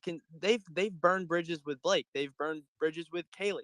Like they've burned bridges with so many people. They don't care about it. Plus, my post was super respectable. I was laying out the facts. I didn't call anyone names. I just said, "Hey, Charlie, why are you censoring people?" That's it. And then we have this guy who's a good friend of mine. I'm not trying to down him or anything, but he comes to me and he's like, "Dude, you need to take this down." No, I'm not going to take it down. They're not going to freaking say that I can't come speak at an event that I was invited. Like these people saw my social media and said, "Hey, we want you to come speak." I'm not going to. There is something to be said for the fact. And listen, you guys know my position on the alt-right Christian nationalists. I think they're insane, and I don't want them anywhere near any position of power at all. However, as a free speech absolutist and someone who does believe that offensive speech should be allowed and, quite frankly, in some cases encouraged, because we have a society filled with snowflakes and everyone needs to toughen up their resiliency a little bit. We need to get used to hearing speech that we don't agree with and going on with our day and not canceling anyone as a result of our feelings getting hurt. We all need to be better at existing in that world. I do not believe that any organization that expresses a belief in individual liberties, to include freedom of speech, to include freedom of religion, I don't believe that any organization who claims to believe in these things that then proactively cancels someone because they said things they don't like from an event that they had already engaged with, I don't think that's right. I just don't. And I think that it's one of those things where they could have said, "You're not representing us at this event." Okay, fine. But to proactively cancel him, that's a little bit much for me. I think that more speech is better. I think it tells people where everyone stands. And then I think you can either block them and remove them from your life. I'm not saying you have to associate with people you don't want to associate with, but I do think that I don't trust at all organizations who claim to believe in free speech and freedom of religion, and then when push comes to shove, they're like, "We're going to really F up your life and your business arrangements because you said something that hurt our feelings." It just doesn't jive with me. So on that point, I will throw them a bone, and I do actually think that they have a point, even though I profoundly disagree with some of the things that are going to come out of their mouth in this space. To have someone cancel me from that and then me just not say anything at all. He's like, "Yeah, you should have went through private channels." Dude, I called Turning Point several times. No answers. like from several people that I know there. I emailed them, no answers. And so for me, the only next thing to do that makes sense is just to post on Twitter about it. And clearly that was the right thing to do, because Turning Point called, tried to cover their ass, say, hey, we didn't mean to do that. And so now they're backpedaling. It's a form of neocon grooming. That's what it is. They will not tolerate any dissent or any like slander towards Turning Point whatsoever, which in a sense, like, it makes sense. I understand wanting to protect your organization, but you know, they removed me from the ambassadorship for the homophobic statement. But then I got blacklisted from all events. Like, I can't show my face at an event. And by extension, neither can my friends Caden and Gabe, my fellow KGB hosts. They're not allowed either, just because, you know, they're associated with me. So, but I think my point here is that the main thing, like, if you really, you get kicked out of the ambassadorship, that's one thing. But if you speak about it, if you try to expose them for their true beliefs, which in my case is, you know, their true belief is that they love gay people and they don't want any disrespect towards gay people, then they will really, like, they will blacklist you. I attempted to get a press badge. They threatened to have me arrested and trespassed. It was a whole situation. And the ridiculous. I do have some TPUS. Hey, wait, sorry. I don't want to interrupt anyone. I was going to say I have my own TPUS gay stories if you guys want to hear. They're calling them Yeah, let's hear it. TPUS gay. So I was kicked out from being an ambassador like over a year ago, and I did get a phone call. It was from a very beta male who apparently didn't like my tweets, and I didn't get a specific tweet like Blake did. It was just your tweets, and I was like, got it. Like, I'm surprised I was even allowed to stay in this long. I also did 2 speeches like last year. They went okay. The first one, I literally offended some feminist bitch in the crowd that was literally part of the Turning Point chapter, because apparently me showing before and afters of women becoming feminist was way too offensive. But the chapter, like the chapter president stood by me, whatever. And I do have what someone was saying earlier about how it's really the leadership blacklisting people. That is very true. I actually have a friend that's in part of leadership that said he was trying to stop the blacklisting, but he couldn't. But he laughs at me calling their organization TPUS gay. So that's kind of commendable. It is interesting. Charlie is really far removed, though. Like, I've even heard that Charlie Kirk himself loves my tweets. I've gotten this verified, but the feminists and the homos that are running the organizations can't stand dark humor, more further right ideas, which is where the party's going. It's just really cringe all around, and that's why they're known as TPUS gay. More further right ideas, which is where the party is going. That's from Isabella Riley. Now, I actually like Isabella Riley, not because I agree with her. I agree with her on almost nothing, but she's hilarious, and I like that she commits, and I like that she fought with Iggy Azalea, because that was hilarious. But like she's saying, this is where the party is going. She's pretty well connected. She is. So that should tell you something. All right, guys, I want to fast forward. Does everyone want to hear from Nick Fuentes? And again, this is an extremely long stream. If you would like to watch the full stream, I have it linked from my cult Substack, thecult.substack.com. And so you can watch the full stream if you want to, or listen to it. Let's fast forward and get into when Nick Fuentes joins the chat, which I think is a ways away. Hang on. Right? You may agree to disagree. And there's a lot that goes on. Like CJ Pearson comes in and tries to reason with them. And like, if we... No, that's not Nick Fuentes. Respond. Laura Loomer's in there. Again, you'll see Tyler. Tyler is part of Turning Point USA. Tyler runs their political action committee. Laura Loomer joined the space. An organization, or you're going to a... I think we get into like... The monkeypox gay thing? No. Advance what you said. You said something about... Retaliation. There's Nick Fuentes. There he is. Pretty much agree on the same political issues. Kyle Becker joined why it. we do what we do. Pretty much agree. I didn't say for some. Pretty much agree on this. Okay. This probably nerd emoji, This is Nick Fuentes. This is Nick Fuentes' burner account that literally got banned within 5 minutes of Nick Fuentes creating it, but it still worked for the Twitter space for whatever reason. Let's hear what happens. And we've still got Tyler. Tyler from Turning Point is still in the space. And of course, a whole bunch of the rest of them are there as well. Let's listen to what happens. Clemson College Republicans in the space. Unsolicited advice and then probably go here. But I mean, look, I hear that, and I know I know the frustration. And I'll kind of just tell you my own personal history here. Tyler is So when speaking I was right in now. college, I wanted to get involved because I was very serious about getting involved with activism. You know, I wasn't. This was. I'm kind of dating myself here, but this was like right when Instagram was created. So, you know, I'm pretty old at this point, but you know, like, I guess it's probably about 10, 11 years ago, 12 years ago, I was at ASU and I walked into College Republicans, and ASU has 75,000 kids. And you know how many kids were in the College Republicans chapter? Like 10. There's like 10 kids inside there. And it was the Ron Paul revolution.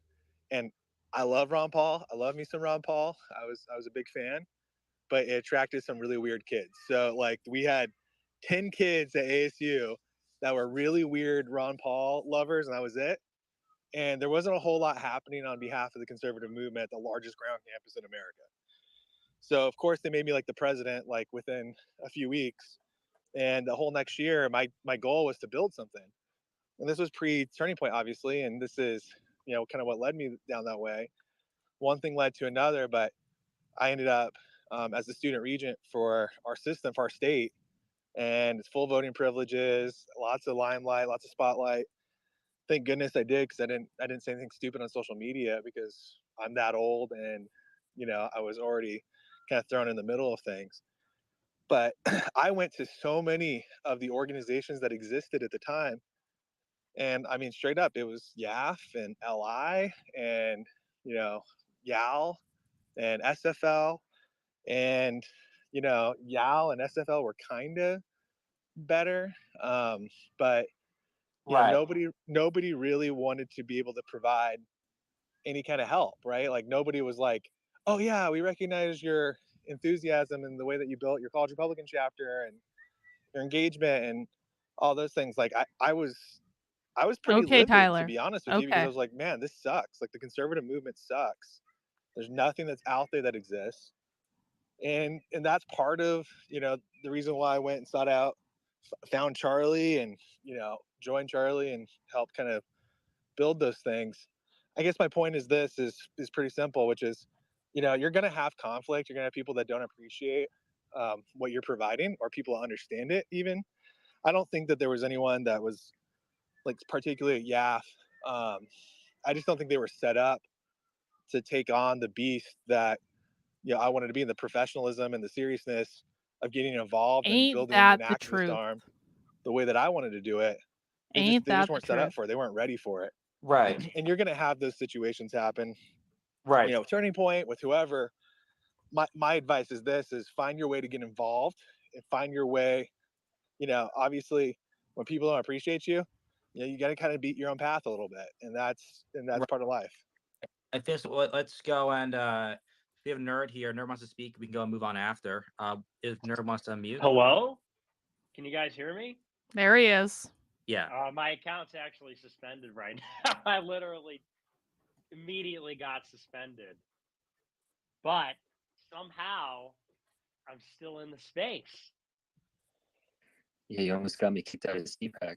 Who's this? Okay. I know, but continue. Well, I agree with Tyler about one thing. The conservative movement does suck. Absolutely. And I couldn't help but notice I joined in a little bit late. I was watching TV and I jumped into the space.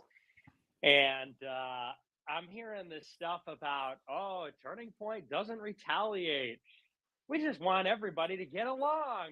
Maybe people don't. Also, I love the up talking. And like, I like the uptalk. Guys, here's what's going to happen. I know that Nick Fuentes is a little bit soft. I can't turn the volume of this up anymore. But what I'm going to do is I'm going to turn my microphone volume down. And then we all need to work together and turn our personal volume on our personal computer up. Okay? So I'm turning my microphone volume down. And now we all need to work together to turn our personal volume up so we can actually hear what Nick Fuentes is saying. And like we don't retaliate and we just want to get along with everybody. Well, speaking as somebody whose name is Nick Fuentes, I could say that nah, there's definitely a lot of retaliation going on. And there's definitely a blacklist. And Preston isn't the first one. I don't know Preston. I haven't met him. But I wonder if it's connected to Brant and him getting blacklisted too. He got forced to step down by high command, by headquarters. I know Preston's associated with Brant, and now he gets called down. And it's always interesting that whenever Turning Point or these groups gets called out, they send in these people to do damage control, and they reassure everybody that everything that we know about how it works and the stuff that we see with our own eyes every day actually isn't so. It actually isn't like that at all. I literally saw a Turning Point post the other day where they were talking about Dylan Mulvaney, and they said something like, oh, remember when Budweiser pushed a beer or a sponsor for their beer that doesn't even watch March Madness? And I'm sitting there like, seriously, that's the problem with Dylan Mulvaney being the sponsor for Bud Light, is that this freak doesn't watch March Madness or doesn't actually drink the beer? What? We all know how it goes. Also, there was a really good thread on Twitter. I wish I had it on me. But you look at the donors for the group, and it's no coincidence why you get what you get. It's no coincidence why certain issues are avoided, certain things aren't touched. We all know this. There's a reason why there was a patriot back in November who was championed by the conservative movement for years when he was wearing the Trump hat. And he was talking against abortion. And he was talking about opportunity zones in the inner cities. And even when he went on Tucker Carlson and talked about things like that. But the second that he said DEFCON 3, He's talking about Kanye. nobody wanted anything to do with them. And Tucker Carlson pulled the plug on the documentary they were working on. Did you know that? They were working on a feature-length Tucker Carlson original. They got the plug pulled the day after the DEFCON tweet. And then all the Daily Wire hosts got their chain yanked as well.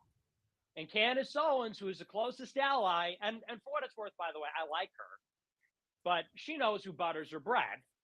And I know she don't like to say that, but she's the number one supporter until, he said something he shouldn't have in the conservative scene.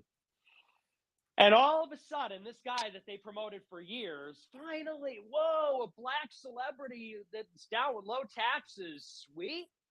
The moment that he had his own independent opinion, suddenly nobody wanted to talk about it anymore. Suddenly nobody had anything to say. I remember, I knew it was going to happen. They were selling T-shirts. Do you remember Benny Johnson? What a joke. He and Crowder, too. They're putting out T-shirts that are like, I don't know, they have the Kanye slogan or something like that. Kanye did nothing wrong or something like that. Yeah, that was before the DEFCON tweet. And it's just so classic and it's so typical. And listen, okay, we get it. All right. They work for the GOP. They work for the donors. We understand. And, you know, to Tyler's credit, the Democrats do fear Turning Point USA. But here's the problem. The Democrats aren't our chief opponent. Our chief opponent is the GOP. And the GOP is not afraid of Turning Point. Turning Point props up the GOP. Our chief opponent, coming from Nick Fuentes and being embraced by all these young conservative Christian nationalists, our chief opponent is the GOP. And Turning Point is not the GOP is not afraid of Turning Point. Turning Point props up the GOP. GOP is afraid of Nick Fuentes. GOP is afraid of America First and the Groypers.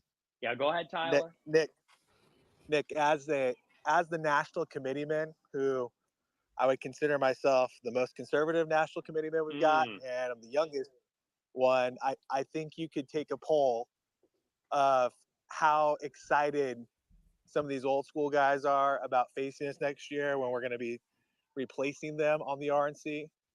And I'm telling you right now that what you just said just is factually inaccurate. In fact, what is? Turning Point Action is the only organization that exists that is identifying replacements to actually go on to the RNC.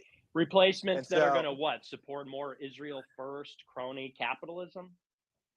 Because that's what we need. I mean, by the way, what happened to your rule about not discussing that? I wish we could, Jen, but thank you for the super chat. I think I made you break what do you mean by rule? I think I'm going to make you break your one rule. I don't have a rule. I'm an open book. I've responded to you on DMs before. I don't have. You're going to break your one any rule kind of tonight. No, but my rule is this: is that when you say something that's not true, I'm going to correct it. And this is what's true: is that I'm actually down fighting some of these people who are literally leftists. And you're right. You're exactly right. In the establishment GOP, we've got people that have archaically been down there since H.W. Bush, who are destroying not just the country, but specifically the party that's the only thing that can potentially save the country. And so let me ask you, what are your criticisms of the GOP? When you say I'm younger than you, and I'm more conservative than you. You could say you're young and conservative, but I'm more both of those than you. When you say that you're replacing the RNC, what does that mean exactly? What is your beef with the GOP? I'm curious. Let's put this in perspective. So I'll give you guys some background. The RNC's meeting next week in Oklahoma City. I'm about, probably 30 to 40 years younger than the average age of the national committee that's on there. Rana, who is now serving in her fourth term, who has quadrupled her own salary and is now working towards essentially effectively losing every critical state that we must win in order to defend this country, starting with, and namely, Arizona, Georgia, and Wisconsin. I know somebody brought up Arizona. By the way, you don't know the battles I've been in. It's true. I've been face-to-face It's true. They are. Satan They himself, really are. John McCain, and the type of turnover that we've done in the state of Arizona is unlike anything else across the country. And so here's the deal. You have a Republican National Committee that controls a $500 million operation every election cycle on average. And the unfortunate part is that we have a bunch of people who serve on the National Committee who are the ones that serve in roles like the Budget Committee. This is exactly right. Our chair, who has hang on. Nope. You don't come into my chat and lie. No. That was not what was said. Stop. Okay. I understand that people like Gabrielle are not the majority of my audience. And so when I'm about to yell at Gabrielle right now, no one else should take this personally. Gabrielle, stop covering up for homophobic bullshit that comes out of your side because you are getting your fragile fucking feelings hurt because different people have different values than you do.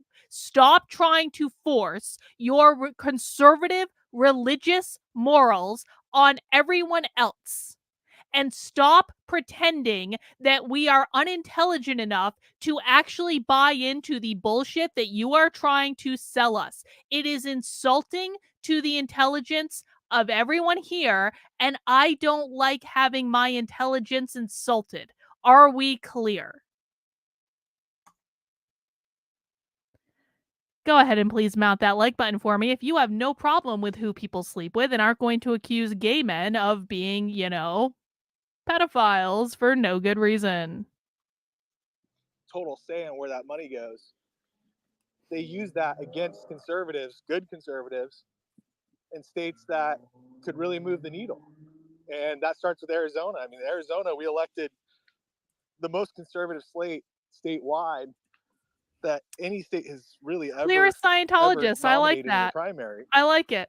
And the establishment abandoned Arizona completely, even though it's a critical state you must win in order to win in 2024.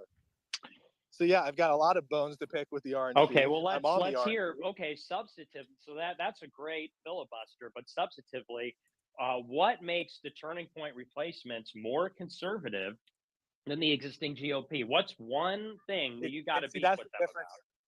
But that's the difference. It's not Turning Point replacements, guys. This is a group effort. What's one thing? This is the mistake that. Wow, this is crazy. No, hear this out, because this is important for you to understand and everyone else.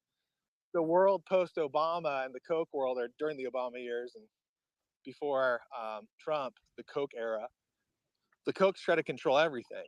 They came in, tried to do what the Democrats were doing at the time, but instead of feeding the grassroots. I mean, send away Tony, but he might not want to listen to it while he's at work. I'm just saying. But send away. And that's why they failed. That's why they failed miserably. And that's why these people are now aligned with the establishment, running what I call the Chamber of Consultants within the party. So once you understand that, and once you see the inside of that, okay, you realize we're up against layers. Once again, it's a great. No. Let me finish. Yeah, everybody needs to hear this. Because here's the deal. You're just saying nonsense. You're the one not being honest about what was said, Gabrielle. Don't insult our intelligence. This is your last warning. How are you more conservative than the GOP? Name one thing when you say that. Don't give us the corporate spiel. We're not a bunch. I truly hate it when conservatives come in here and they think they're smarter than me and they think they can insult my intelligence and just deflect from what their side does.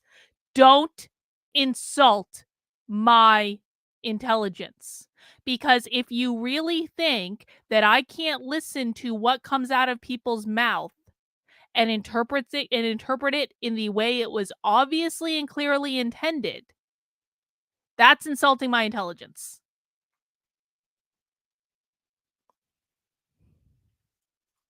Asshole boomers like you used to, where you just say, we're pushing. I don't work with boomers every day, whatever. Nick. I work with people that whatever. are You work with stupid millennials. Point being, you're not gonna trick us with the corporate talk. When you say you're more conservative than the GOP, it absolutely is, because you're not answering the question. How are you more conservative than the GOP? On what issue? Name one thing. This is a real good job of damage control, by the way. One thing. The average, so if you understand what's look actually at the Clemson College right Republicans, they're agreeing with everything Nick says. You have an entire layer of the consultant class that is robbing 80 cents of every dollar. You are a consultant. Turning Point is a consultant business. Are you kidding me? No, that's not true. Oh, the consultant. No, and I'll explain it to you. Oh my I'll explain it to you real quickly. Yeah, please. I'll explain it to you real quickly, because this is it. Because again, the fact that people don't understand what's going on, you have specific consultants, and I'll give you an example of what the RNC does. That is bad. So every 4 years you have a convention. So what ends up happening is that people, they draw a salary off the GOP, they all of a sudden exit the GOP, and they pop open an LLC, and they become a vendor for the national convention. They get paid millions of dollars. There's individuals that they get paid millions of dollars. They rob the entire ecosystem, particularly America First candidates that need that money. Like, again, I'll give you an example, Arizona, and they pay themselves. This ends up in consultancies. You mean like silent partners in Arsenal? You mean like silent partners that get contracted out by a nonprofit, for-profit contractors that do media work, get contracted out by nonprofit 501c3, 501c4s like Turning Point, and silent partners are on the for-profit side, so they don't get named in the paperwork? Like that, you mean? Yeah, I mean, Nick, like, I know you think that you know stuff that's just not true. I mean, at the end of the day, every single, I mean, just so you're aware, here at Turning Point, you can't have conflicts of interest and be an executive that ends up on a 990. It just doesn't Mhm. exist. So, Mhm. but here's what I can tell you: this is that you have in the RNC again, millions and millions of dollars are going into the pockets directly of Mitch McConnell. And where does that money get spent? It gets spent in Alaska, not in Arizona. You have their consultants, their top consultants, and rings of consultants who are paying themselves millions of dollars. So every dime that goes to the RNC, 80% of that is Yes, basically this is an ending up actual. in. So for those who just joined, the person who's arguing with Nick Fuentes, his name is Tyler Bauer. I know it's hard to see because he's over in the corner here under the chat. He was Turning Point's COO for a long time. He started Turning Point with Charlie Kirk, and he now runs Turning Point's political PAC, their 501c4. And so he is a bigwig in Turning Point. He's not even like a mid-level guy. He is a bigwig in Turning Point. And so he is in this Twitter space that's already been going on for like 3 hours by the time Nick Fuentes got here. And he's literally arguing with Nick Fuentes. Unfortunate waste. And I can describe it at length. I'm happy to talk to anyone about this anytime, because that's why I'm involved. I don't have to be involved. I have a very nice life not doing this crap. Tyler, I have a quick question. Like I said, it's love speech everywhere. I love everybody. My question is though, is like a conservative organization. I mean, why are people getting banned from Turning Point USA? I feel like that kind of goes that's my question is why are people like Preston? Why are people like Isabella Fuentes? Why are these people banned? That's my question. I feel like that kind of just goes against the message, and I would just like to hear your response. Yeah, again, I mean, we've already said it like numerous times here. For example, again, I haven't been involved on the Turning Point USA C3 side for, and specifically with that for close to 2 years. But, my goal has always been include everybody. In fact, Isabella brought up her example that certain tweets, maybe weren't palatable to other people. I probably liked those tweets. And so like, I probably wasn't, and Isabella knows it, right? Like I've always been very supportive and very respectful to her and always would want her involved. But I'm one person in a bigger organization. And sometimes there's, multiple people in a different department that feel differently than I do. Other consultants. Well, it's not consultants, it's full-time staff that feel differently than I do. And I've sat across the table from many of the people in this room right now that in the space that, I think are great and really, really helpful and useful and in the movement and have a really bright future, even if somebody disagrees. Yeah, but I just don't think there should be. That could be at other places, right? So I just don't think there should be a filter at all. Like if there's some bottom of the tier system at Turning Point where like some low level woman sees something I post and gets offended, just because that person's offended doesn't mean I should get blacklisted. Again, I would generally agree with that, and that's how I operate personally. I don't get offended easily. But that's not how TPUSA operates. Exactly. They do not get that at all. That's not true, because for years and years and years and years with me in charge, on that side, that was how it operated. I don't know. I can't speak to specific instances, because I'm not representing that side. But like I can speak on the C4 side. Like there is ways to work together with almost anybody, and you got to find those ways. And the best example I always give is like, when you're married to somebody, you're not always going to agree with that person all the time, and you certainly aren't either. And that shouldn't be that you're like wanting to slam doors and run out. Like you shouldn't do that. I agree with that. Is Rob Smith It's sort of still on like the it's sort of like payroll? when Rob Smith is married to his husband, and like Right. when him and his Russian husband get in an argument. They got to work that out.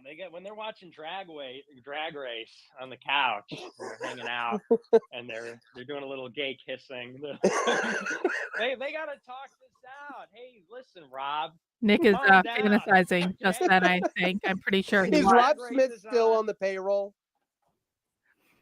Is Rob Smith still? I don't know if we missed this or if it's going to come up, but they're going to talk about the fact that they do not like it when Turning Point works with gay people. Like really, really don't like it. Rob Smith, for people who don't know, is a black gay influencer. They also don't like Christian Watson, not Christian Watson, Christian Walker. Sorry, the other Christian, the Christian. And I think I may have said Christian Watson earlier. I meant Christian Walker earlier.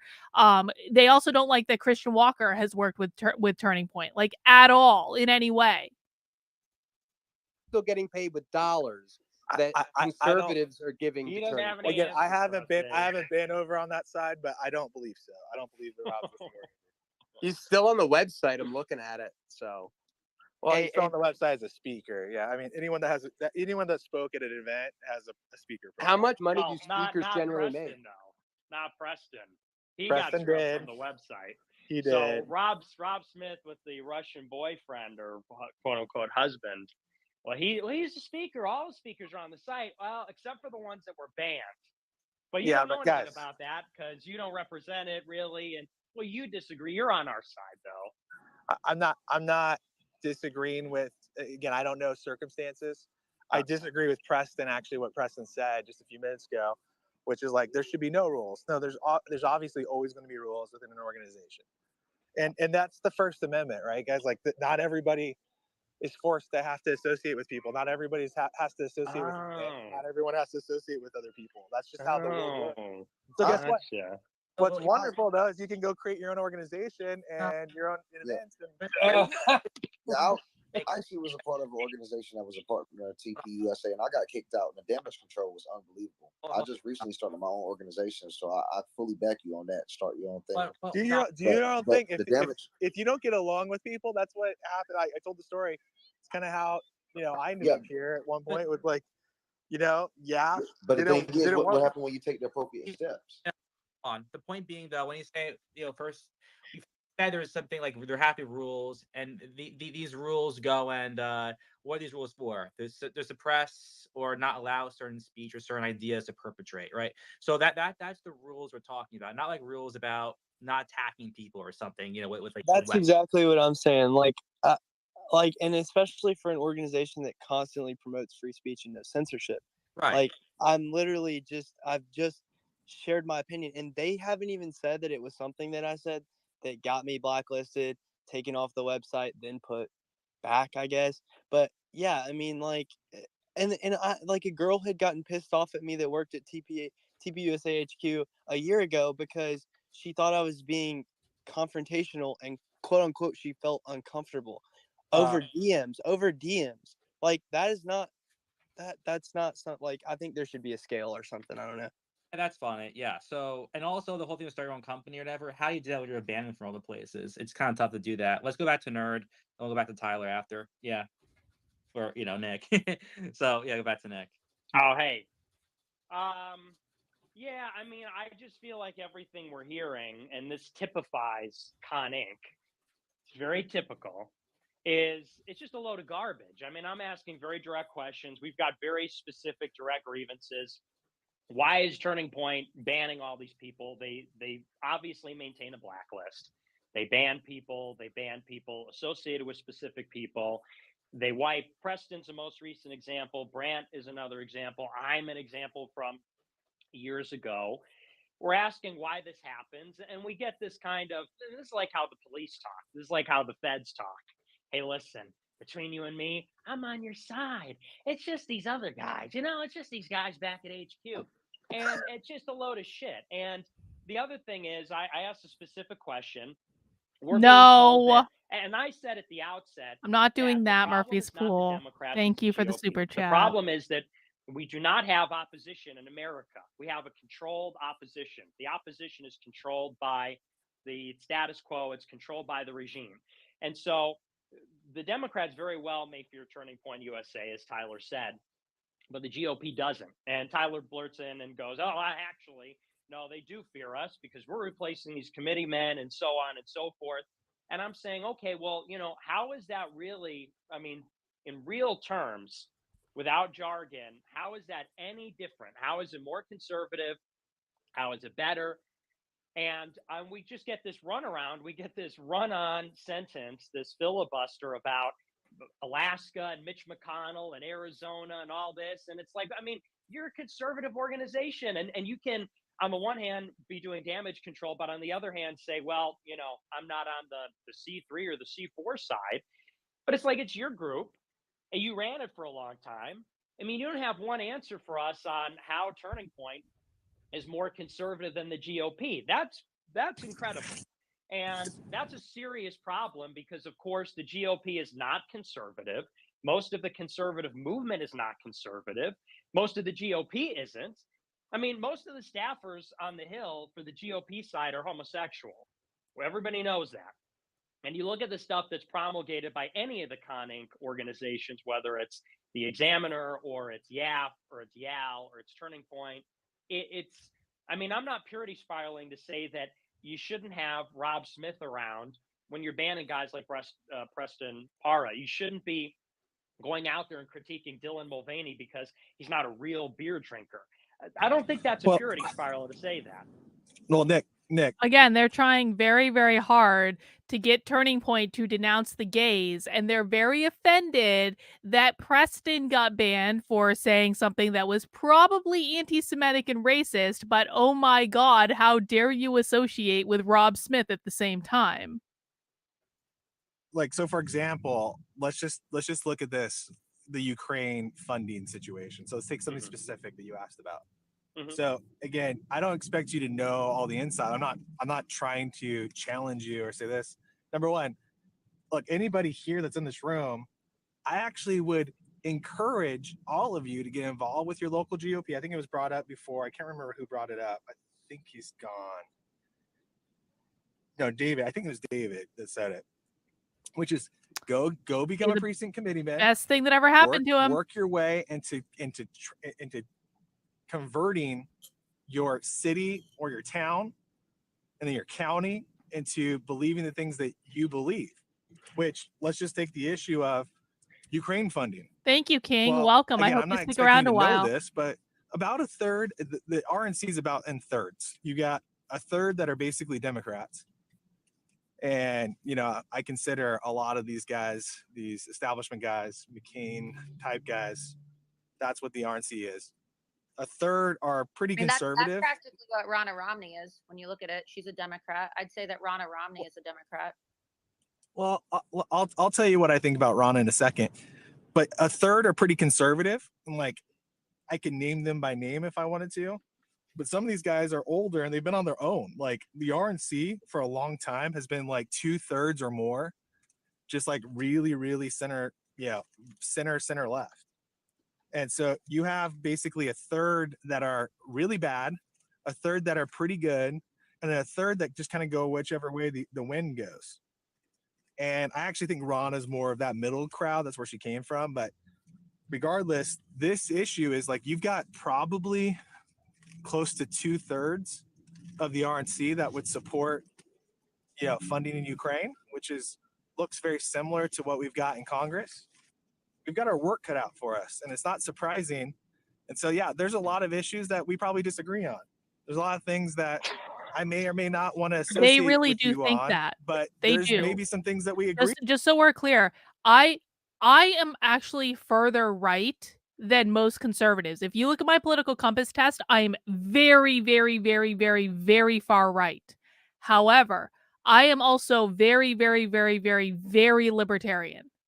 So I actually don't care what people do, how they worship, whatever. As long as you're not impacting me, as long as you're not doing hurting me or taking my stuff, I truly don't care what you do. It makes no difference. I get called a Democrat or a liberal almost every single day. Every time I say, don't try to force people to be Christian. Don't legislate your religion and force it onto other people. And they'll say, you're a libtard, you're a Democrat, you're letting them win. I'm like, no, I'm just not an asshole. On. And so my admonition to you, just like anyone else in this room, would be, if you don't think that person's doing a good job, which you shouldn't in most cases on the RNC, you shouldn't in most cases in Congress, you should do like what Laura did and, run and do something, like do what I'm doing, like get on the RNC. I don't want to be on there. I hate it. It's not fun. The issue though with the fact, like you said, do something like run. Well, I ran, but then what happened was the GOP worked against me. That's So Laura not only Loomer did talking. nobody in the GOP stand up for me when I was completely banned as a candidate, and even when I won my primary, and the entire GOP mocked me and said that I was just running to get my Twitter back, even though I have been banned on Twitter for literally 5 years and only got my account back in December. They worked against me. And then when I ran against Daniel Webster, who's a total rhino, who voted to send $40 billion to Ukraine, who didn't support President Trump during the impeachment, he was literally the only Republican that skipped the vote on the January 6th committee. And, you know, I'm not trying to like wish any ill on anybody. I'm not mean spirited, but the guy literally walks around in a life alert button. Okay. He's one of the top most absent members of Congress. And what happened? Kevin McCarthy, and I'm serious, there's photographs of this guy literally wearing a life alert. What happens? Kevin McCarthy works against me. And then when they realize, oh shit, Laura's actually 14 points ahead and she's not losing this race like we thought. I guess she really isn't that extreme. It's kind of strange how all of these retirees in the largest retirement community in the country agree with her over a 74-year-old man. Shit, we have to do something. So they used FTX funds against me and ran robocalls from the NRCC telling people that I'm a Democrat that supports Nancy Pelosi and Black Lives Matter and Antifa when I'm more right-wing than Daniel Webster. And then at 99% reporting, I was, you know, the media was in my election night party. They were going to call the race for me. Everybody from CNN and MSNBC were online tweeting about how I was going to be in Congress. And then all of a sudden, 5,800 mail-in ballots come in. Webster's declared the winner. So, you know, it's not even just as simple as joining your GOP or running for office, because the Republican Party is disgusting. I mean, they really are. And Well, but let's dig into that though. Let's dig into the solutions there though. And I just hold on real quick. I just want to say this because I get it. And there's many examples of that, Laura, not just your example. No, we want to hear Nick talk. Shut up, many Laura. examples. Yeah, Carrie's a good example. I mean, we could go through all night with examples of these. By the way, they really don't like Carrie Lake. I think you guys are going to hear some of this. They really, really, really, really, really don't like Carrie Lake. Why? Because Carrie Lake supports Israel. That's Laura Loomer. She is an alt-right. She's on the alt-right. She basically is like, Laura Loomer, we don't have enough time to get into Laura Loomer today. Laura Loomer ran for Congress in 2020, I believe. And she lost, but she's crazy. Like friends with Milo Yiannopoulos, like Roger Stone, all of the worst people on the right. Crazy. But here's the point is that, you know, there's unfortunately some groundbreaking that's happening right now. And that's why I'm actually so positive. And this is the reason why I'm so obsessed with actually turning over the RNC, because what is the way that you avoid that from happening in the future? Well, you have to take over the national Republican apparatus. If you do that through the RNC predominantly, like if the RNC chair is actually doing her job, she's holding Mitch McConnell and Kevin McCarthy accountable. And the reality is that is not happening. It hasn't happened maybe ever within the Republican Party. And my core belief is this: you turn over the RNC, you change that person, you're going to be making big wave movement that's going to impact and help people like you. Oh, well, and I for agree. Congress. That's why I ran national TV ads, and I've been speaking out against Ronna Romney. I know, like I designed national TV ads for a PAC and ran them on national, on national TV, working against Ronna. So I worked against McCarthy as well. But the reality is that we don't have time left. 2024 is our last chance, and this country is over. Well, it also goes back originally. Hold on one sec. It's almost like the Con Inc. and all of these groups aren't really working for us. It's almost like they're the real problem. Fake conservatives. They got bored with them Con Inc. arguing groups. as well. They're Let's go like, back we to want to hear America. I from think he had Nick. his hand up. Yeah. Yeah, go back to Nick. Yeah. Nick, you're muted if you're trying to talk. I think Nick, he's still muted.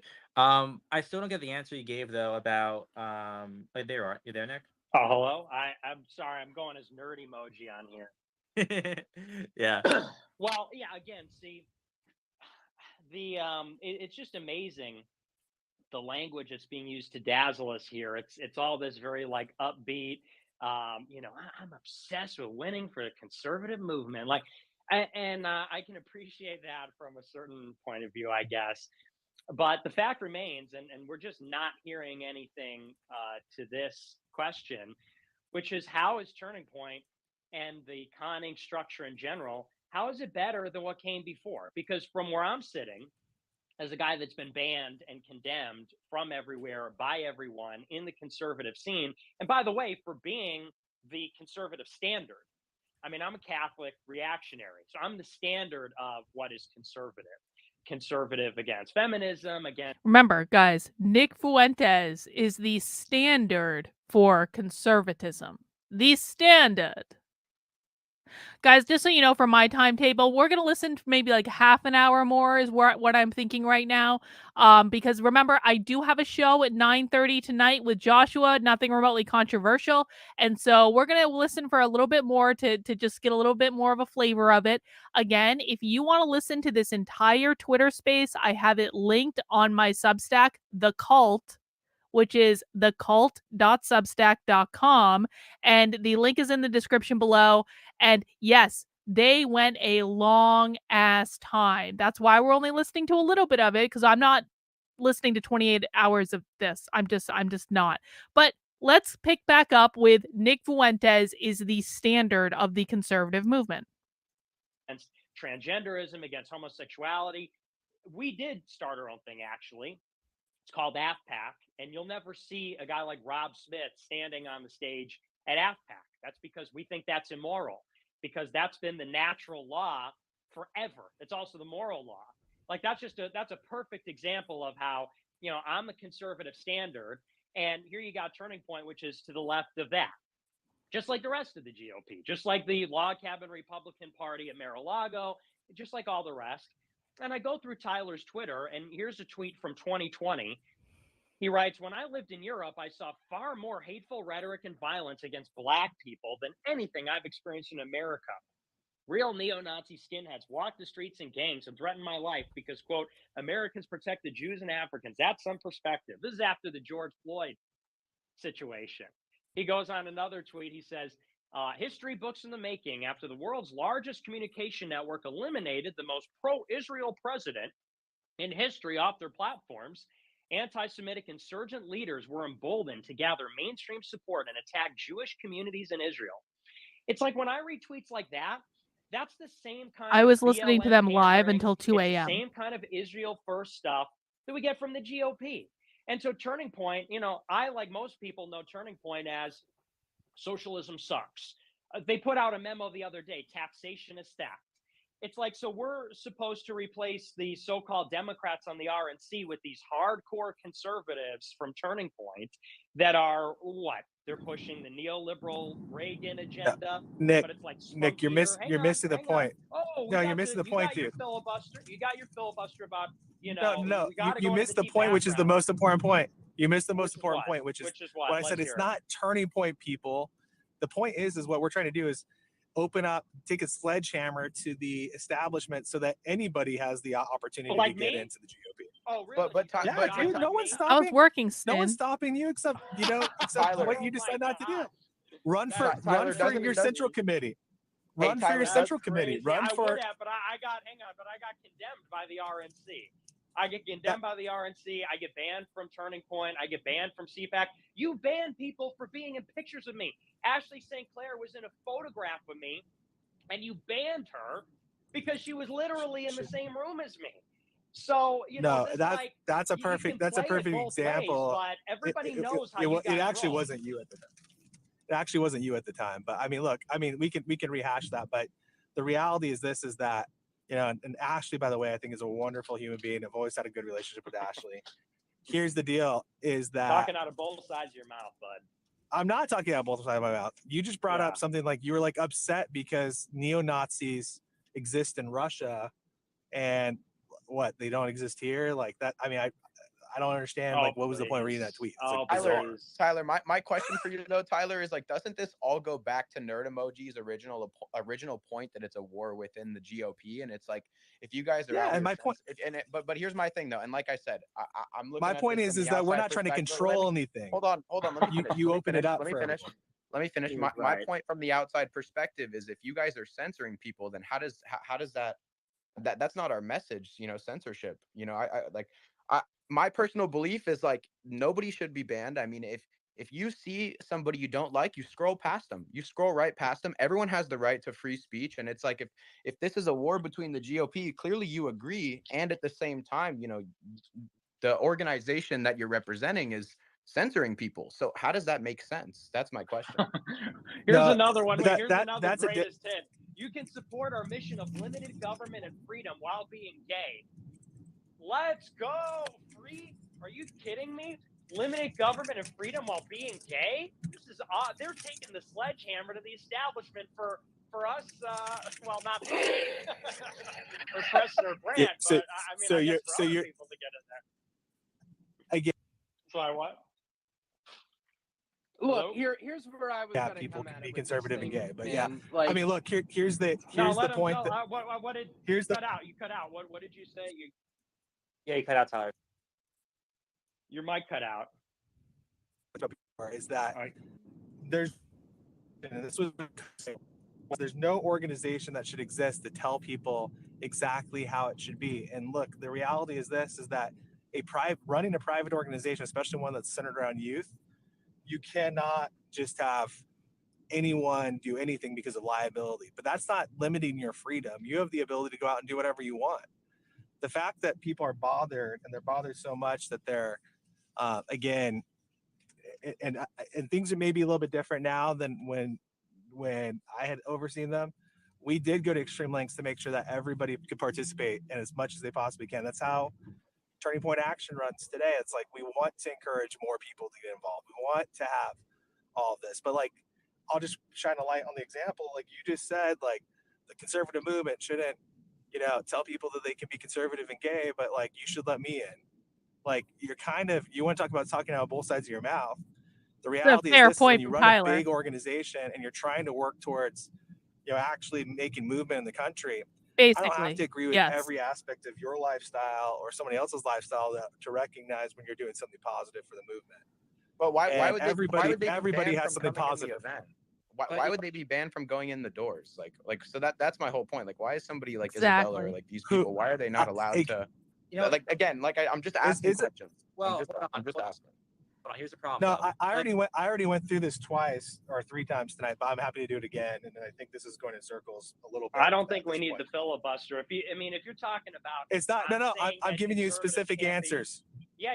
Specific answers, which is that you only have the camp counselor tone there for a second, huh? Let's regain the composure here.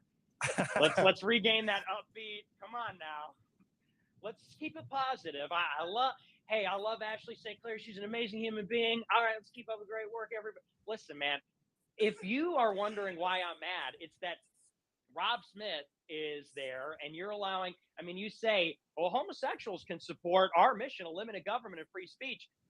But people like Preston and Brant and me are banned. It speaks to the priorities of the group. We're a conservative movement. You're separating personalities with actions, and there's certain actions that sometimes. No, we're talking about principles. We're talking about principles. And so how can a conservative group promote homosexuality? I don't understand that. Well, I can tell you, for one, that's not a part of the mission of Turning Point at all. Now, why are you saying that you can support our mission of limited government and freedom while being gay? Because you can support the mission of Turning Point, which is limited government, and be gay. Well, limited government is not okay, but that's just it. Limited government. Okay, you just read the sentence.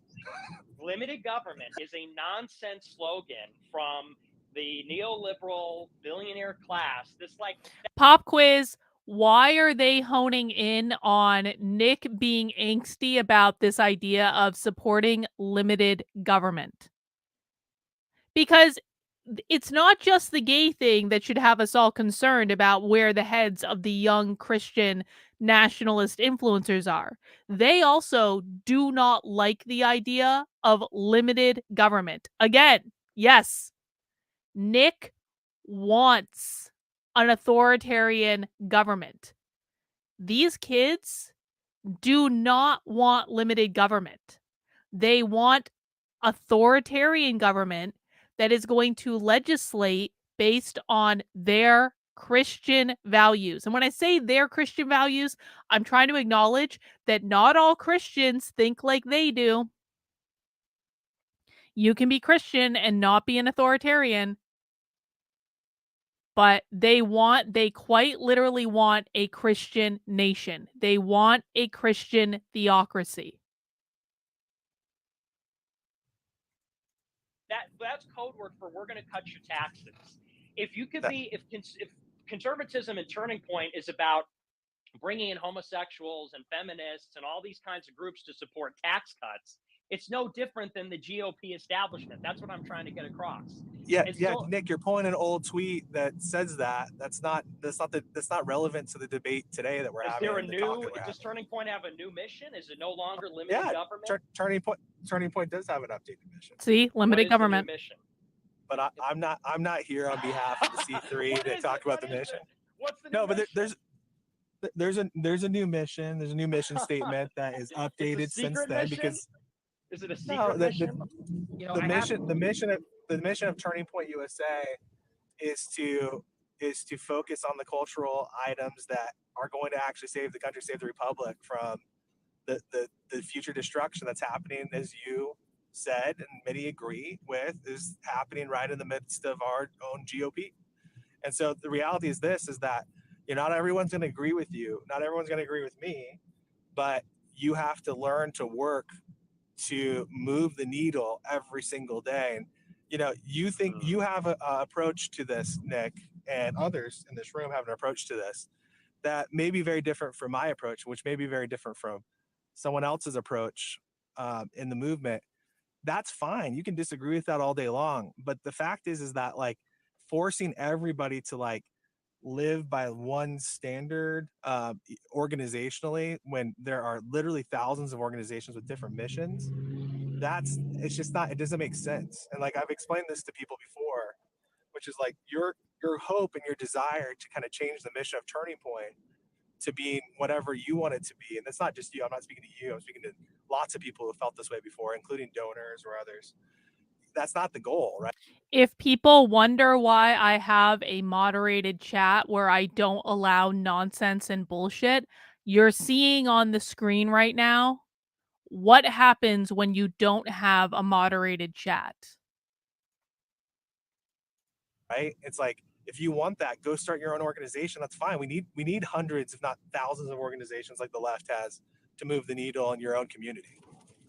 So, I mean, that's Tyler, that's how you those are work. the same exact arguments that the Rhino Republicans in Idaho used to shoot down a bill that would have prevented pornography from reaching its way to the hands of kids in our libraries. It's the same argument. That's not the same argument. That's not the same argument because sure it is. The Rhinos, you don't want the government getting between the librarians and the 12-year-olds.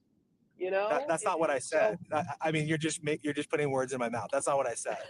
That's not what I said at all. I'm going to reiterate what I said again. When an organization has a mission, so our mission, and I'll use this very factually, and hopefully this is helpful to people. I'm really hoping that this is, because it breaks some molds here a little bit. Oh, do we have a griper? Are you a griper? To go get college kids to become more conservative in this case, right? That's the mission of what Turning Point essentially is, right? Could be 100 different organizations do 100 different things. It could be as specific down to an issue, like that Nick brought up or someone else brought up. But that's fine. Go create that organization and do it. And your goal and your objective in that for us, it's to start chapters. It's to make but can we large events to win. Not to interrupt, Tyler, win but positions can we just have an honest conversation here? It's really insulting to say to somebody like, "Oh, go start your own organization," when you are not as censored as somebody like me or Nick, right? Like, how do you start your own organization when you're literally banned from taking out a bank account? How do you start And your not own only that, organization when you're Laura, I'm banned from bank account. I've been banned from my bank. right? But it's a different I'm type not of crying level. about Like it every day on the like internet. Nick, for example, like to his defense, he was put on the no-fly list simply because of who he was. Like, I've been illegally red flagged simply because of I who had I my am. bank account shut down. I still got camp counselor voice. So, it's like, if you can allow those things to impact you, or you can find ways to work around it, and you have allies who you may not like. Just now, you're probably like, oh shit, this guy's an ally. Okay, well, yeah, because we are actually more on the same side on these things than you realize. And we're trying to find, complex solutions that you sometimes can't dial out to the general public all the time. Well, you Tyler, as an individual, okay, and I'm not attacking you as an individual, but I don't see the RNC doing anything, Tyler, to address this issue. Like, they want to. You may be aware of this, and yeah, sure, you may be canceled, but like, how are conservative youth, or how are we supposed to actually like take our country back when conservatives are, at a disadvantage compared to leftists, like just on a daily basis, with the way that they're censored and denied like equal civil rights in America when it comes to equal access to platforms. I mean, I don't see anybody in the GOP addressing this. And it doesn't matter how much money you have as an organization. And I understand Turning Point has a lot, like what, close to like $44 billion a year is your budget. Like, it doesn't matter how much money you have. If majority of conservatives in this country are going to continue to be disaffected and have their civil rights violated simply because of who they are, and the party's not going to address it, no amount of money is going to fix it. And that's an issue. So what are we going to do? Also, I want to add here, by the way, I did Tron the missions. Well, the mission statement at least they're talked about in TPSA chapter notebook, saying we also focus strictly on economic issues. Parentheses, no talk about abortion or gay marriage. That's a direct quote from their handbook for context. So just to bring it back to what we're talking about with the TPSA mission statements. Yeah, and someone else was just in the space earlier, kind of made a similar argument as Tyler, saying like, kind of like kick the can down the road and start your own organization. We don't have those resources. I don't know, like, if people have these resources to start an organization laying around. Nobody does. And like, I've been invested in this organization for so long, so I don't understand why it's like shocking to everybody that I'm just trying to, like, I don't know, fix everything from the inside rather than just run away. All good, Sin. Thank you for dropping It's by. gonna fail within a couple months. Like, I just We're gonna wrap up soon anyway. Rather fix it. Let's bring it back to conversation. Let's go back to Nick here about the mission statement. That was the point he was trying to make about the mission statement. And I did put up on the Jumbotron a receipt of what they are giving to college, campus groups there. So if Nick wants to go and continue, he can. He's muted again. It's funny because he can't. He's trying to start his own thing. He's banned from Twitter again. It's fun. Yeah, you keep doing mute off, so I'm like walking around my house, so I had to run back to my phone. But look, there are many people talking in here, so I'm talking about something very specific. I'm not here knocking on Turning Point's door. I got banished from the whole thing a long time ago. I got put on the blacklist many years ago. So as far as I'm concerned, that ship has sailed. And here's the thing. The point I'm trying to make is that the whole thing is rotted to the core. It's not this idea of, we're here trying to convince Turning Point to be better. It's built into the system. Tyler, you said it yourself. It's the donors. It's the higher ups there. It's a Zionist group funded by billionaires. And so they're pushing a very... And here comes the Jew hating. Get ready for the Jew hating. A specific agenda. Like, and let's just be honest, we can talk around this a ton, but there's a reason why they pulled the plug on Ye. There's a reason they pulled the plug on me. And you look at these guys like Bernard Marcus from Home Depot, who's one of the biggest funders for Turning Point. It elucidates the entire situation, which is that right now, and by the way, the Donald Trump election was about America first. Right now in this country, you've got a total subversion, infiltration. It's a corrupt. When Nick says America first, I just want to be really clear about this, because there's some contradiction in terminology. When Nick Fuentes says America first, it's because he believes that every conservative organization in the country is putting Israel, the Jews, ahead of America, which Nick would argue are the traditional conservative Christian Catholics. That's what he means. He does not mean what Trump means when Trump says America first. Trump's not talking about Israel. Nick Fuentes, and I really want to just make this very clear, he is explicitly talking about Israel and the Jews every single time he says America first. Corruption problem. And the number one most influential lobby, the most influential foreign actor in the country, is the state of Israel. And when you look at the situation in Israel a couple weeks ago where Bibi Netanyahu was imperiled, you saw the entire conservative network from Claremont to Breitbart. They're all out there saying, well, Claremont said that Netanyahu is like Winston Churchill, and Joel Pollack at Breitbart is saying Biden's the most anti-Semitic, anti-Israel president ever in American history. And you look at the list of people that donated to Netanyahu's campaign, American billionaires, major players in the conservative scene. Netanyahu stays at Rupert Murdoch's place when he visits London. It's very clear what's going on here, which is that is the foreign subversion, that is the foreign infiltration, and happens to be paying for all these conferences. So, when you say like, well, hey, go just start up your own thing. Oh, you just go do your own thing. And you could say you got banned from a bank. That's cute.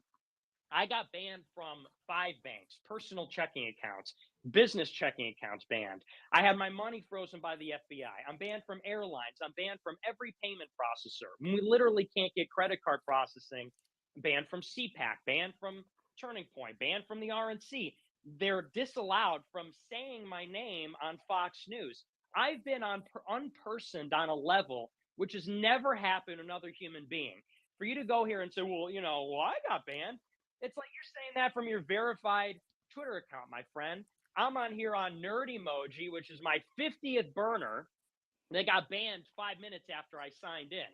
And the reason why, you're comfortable from where you're sitting saying, hey, just go start your own thing. It's because the system's rigged. You guys are in on it with the money side. You guys are in on the foreign subversion, infiltration. And the people that are fighting against it, well, obviously, they're not going to even get a seat at the table on Twitter.com. You are a griper. On YouTube or at least you're being nice. Just don't say any Hitler shit. We can all get along. No need to be rude. So, like I said, it's not about us coming here and saying Turning Point needs to get better. Turning Point cannot get better because they are no different from the GOP. That's why I'm harping on the point that you say, no, we are really fighting the GOP. It's like, in what sense?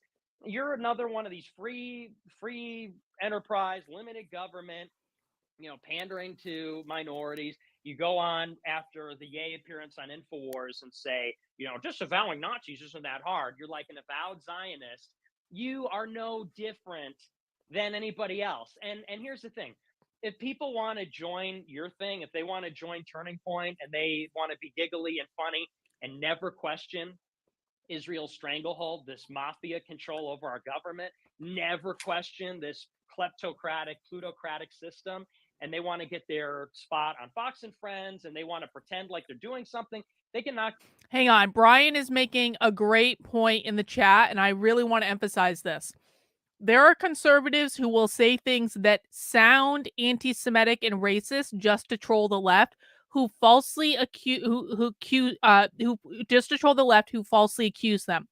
But Nick really is those things, and people don't know it. This is also true of the white nationalists. I still, to this day, get shit from conservatives for mass banning like 4,000 white nationalists who were brigading my channel for weeks. And this was in June of 2021. Those were actual, real white nationalists. But conservatives got their feelings all hurt that I said I was banning racists. And they're like, Carlin, there's no real racist. You're just a leftist. You're just a leftist. Racism isn't real. I was like, yes, it is real. And they've all been brigading my channel and doxing me and posting my address all over the internet and all over their Telegram groups for weeks. And conservatives didn't want to hear it. They're like, you're just a leftist. There's no such thing as a racist. You're just a leftist. You went back to the left. And this was the first big split that I had with conservatives because they wouldn't shut the fuck up and actually look at what was happening. And I showed them clearly. I presented all the receipts, and there was still whining and complaining because they had their feelings hurt because the left calls them racist all the time. There is a difference between what the insults that the left hurls at the right and the real people who are the basis for those insults. And do not be confused about it. There are like when the left calls the right anti-Semitic, usually it's not about anything more than politics. But Nick Fuentes and his groypers, I'm sorry, groypers, are actually anti-Semitic and actually homophobic. When the left calls the right racist, usually they're not actually talking even about racism. They're talking about capitalism. It usually has to do with politics. However, white nationalists are a real thing. And there's a lot of them. There's more than most people understand. And they are incredibly toxic, and they are incredibly coordinated and incredibly active online. And they came after me for weeks because I made a video saying critical race theory is not anti-white. So these characters do exist. And every single time that the conservatives and the political right deny that they exist, they quite frankly make themselves look like assholes who are trying to cover up for extremely, extremely, extremely, extremely toxic people. No, it didn't start around the time of the Adam Krigler thing. The Adam Krigler thing was a couple of months later. Adam took advantage of it and fed another white nationalist cancel mob right to my door. It was really fun. That was really fun. So the Adam thing, I think, was in August of 2021. The white nationalist thing was in June of 2021. So it was roughly around the same time, but the Adam thing came after. All right, guys, let's listen for a couple more minutes, and then we're going to wrap up for the day. And again, if you want to watch this full stream, you can find the link to it on my cult Substack, which there's a link in the description below. It's thecult.substack.com, and I have all my show notes there, and you can find a link to the stream if you want to listen to more. Themselves out. The point is, we don't need a fresher, younger, yuppier GOP. We need a revolution. We need a revolution in our thinking. We need real conservatives. We need real Christians, not people that are going to go out and suffer this homosexuality and abortion and transgenderism and whatever. So, I mean, you're right, Tyler. You and I are very different, and we do have two very different approaches. We're also ideologically different. And although we may agree on many things, the one thing that's going to prevent us from ever working together, and the one thing that's going to define the rest of our lives professionally, is that you are a Zionist and I am not. And, you know, we can dance around that point all we want, talk about fucking Republicans and Democrats, but that's the truth. And that's what explains this whole situation. That's why it has to be such a hardcore blacklist, because that's a one line you can't cross, and everybody knows why. It's because that's who butters your bread. Is these guys like Bernard Marcus, one of your biggest donors, and he starts up the Israeli Defense Institute and gives them hundreds of millions of Hypocrite dollars. is another asshole. Yeah, 100%. Of course he's in there. Of course Claremont and Breitbart and Rupert Murdoch's what a jackass bots that guy are is. going to feel similarly. So, you know, it's not, I'm not coming to you saying, hey man, like, and you can say, well, hey, I'm still talking like a camp counselor. It's like, yeah, I'm 24. And I was put on a federal no-fly list, and I've been unpersoned as a human being. So, you know, don't come. I mean, that's very cute and everything. I know that's cute, but it's actually incredibly insulting. I mean, you and I are nothing alike in that way. Here's the deal. I feel very bad for anyone that's in the position that you've been put in, even no matter how much I disagree with you on any topic. That's the reality. Is I don't believe that that should happen to anybody. I agree with that. But here's what I will tell you, and this is kind of in piggybacking on Laura's comments and yours here, is like you both have brought up, you've said the statement in one way or another. Well, that's not how the GOP operates. Well, the fact is that does everybody here know how the GOP operates? Well, you have the RNC members who get elected. Those are the people that determine who makes it the platform committee every 4 years. And the platform that you write just becomes basically Okay, guys, I think we're going to wrap it up. I know I vaguely remember this. He's going to go into a whole diatribe about how the RNC works and how it's inefficient and all that stuff. But I hope I've given you guys today just a little flavor, just a little taste. Because again, the people in this space are the young conservative influencers who are driving the young conservative movement. And they're pissed off at Turning Point because Turning Point isn't conservative enough for them, and they throw parties and do drugs and have orgies and things like that. And they're also pissed off that Turning Point doesn't mind that people are gay and that they work with the Jews. And so I just thought I would give you guys a little flavor, and you can decide for yourself what you think about this. But these same people are holding a Twitter space quite literally right now. So go check out Chief Trumpster's Twitter space. I have to do it on one of my alt accounts because he banned me from my main account because, you know, they're about free speech and everything. Just kidding. Banning people isn't actually a free speech thing. It's a voluntary association thing. And I don't really care because I have other accounts I can listen in on. But you guys, I strongly encourage you to listen to what they say. Like a lot of what we do on this channel is we literally just listen to what people say to get an understanding of where everyone sits in the political landscape. So guys, I will be back in about an hour and a half.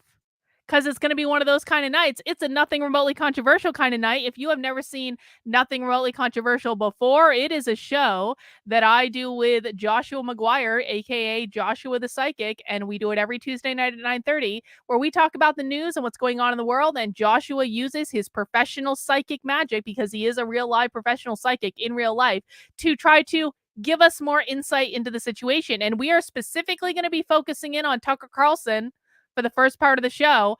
What happened? Why did Tucker Carlson leave? Whose decision was it? What is going on next for him? You might not believe in psychics, and that's okay, but you're still welcome to come hang out with us, and it's a good show, and maybe you'll start to believe after a little while. But guys, I will also be back tomorrow at 5 p.m. Eastern time for another stream. That is my regular streaming slot. Please mount that like button on the way out the door. Please make sure you are subscribed to the channel if you are not already. And I'll see you guys in a little bit. Take care. We'll see you soon. Bye.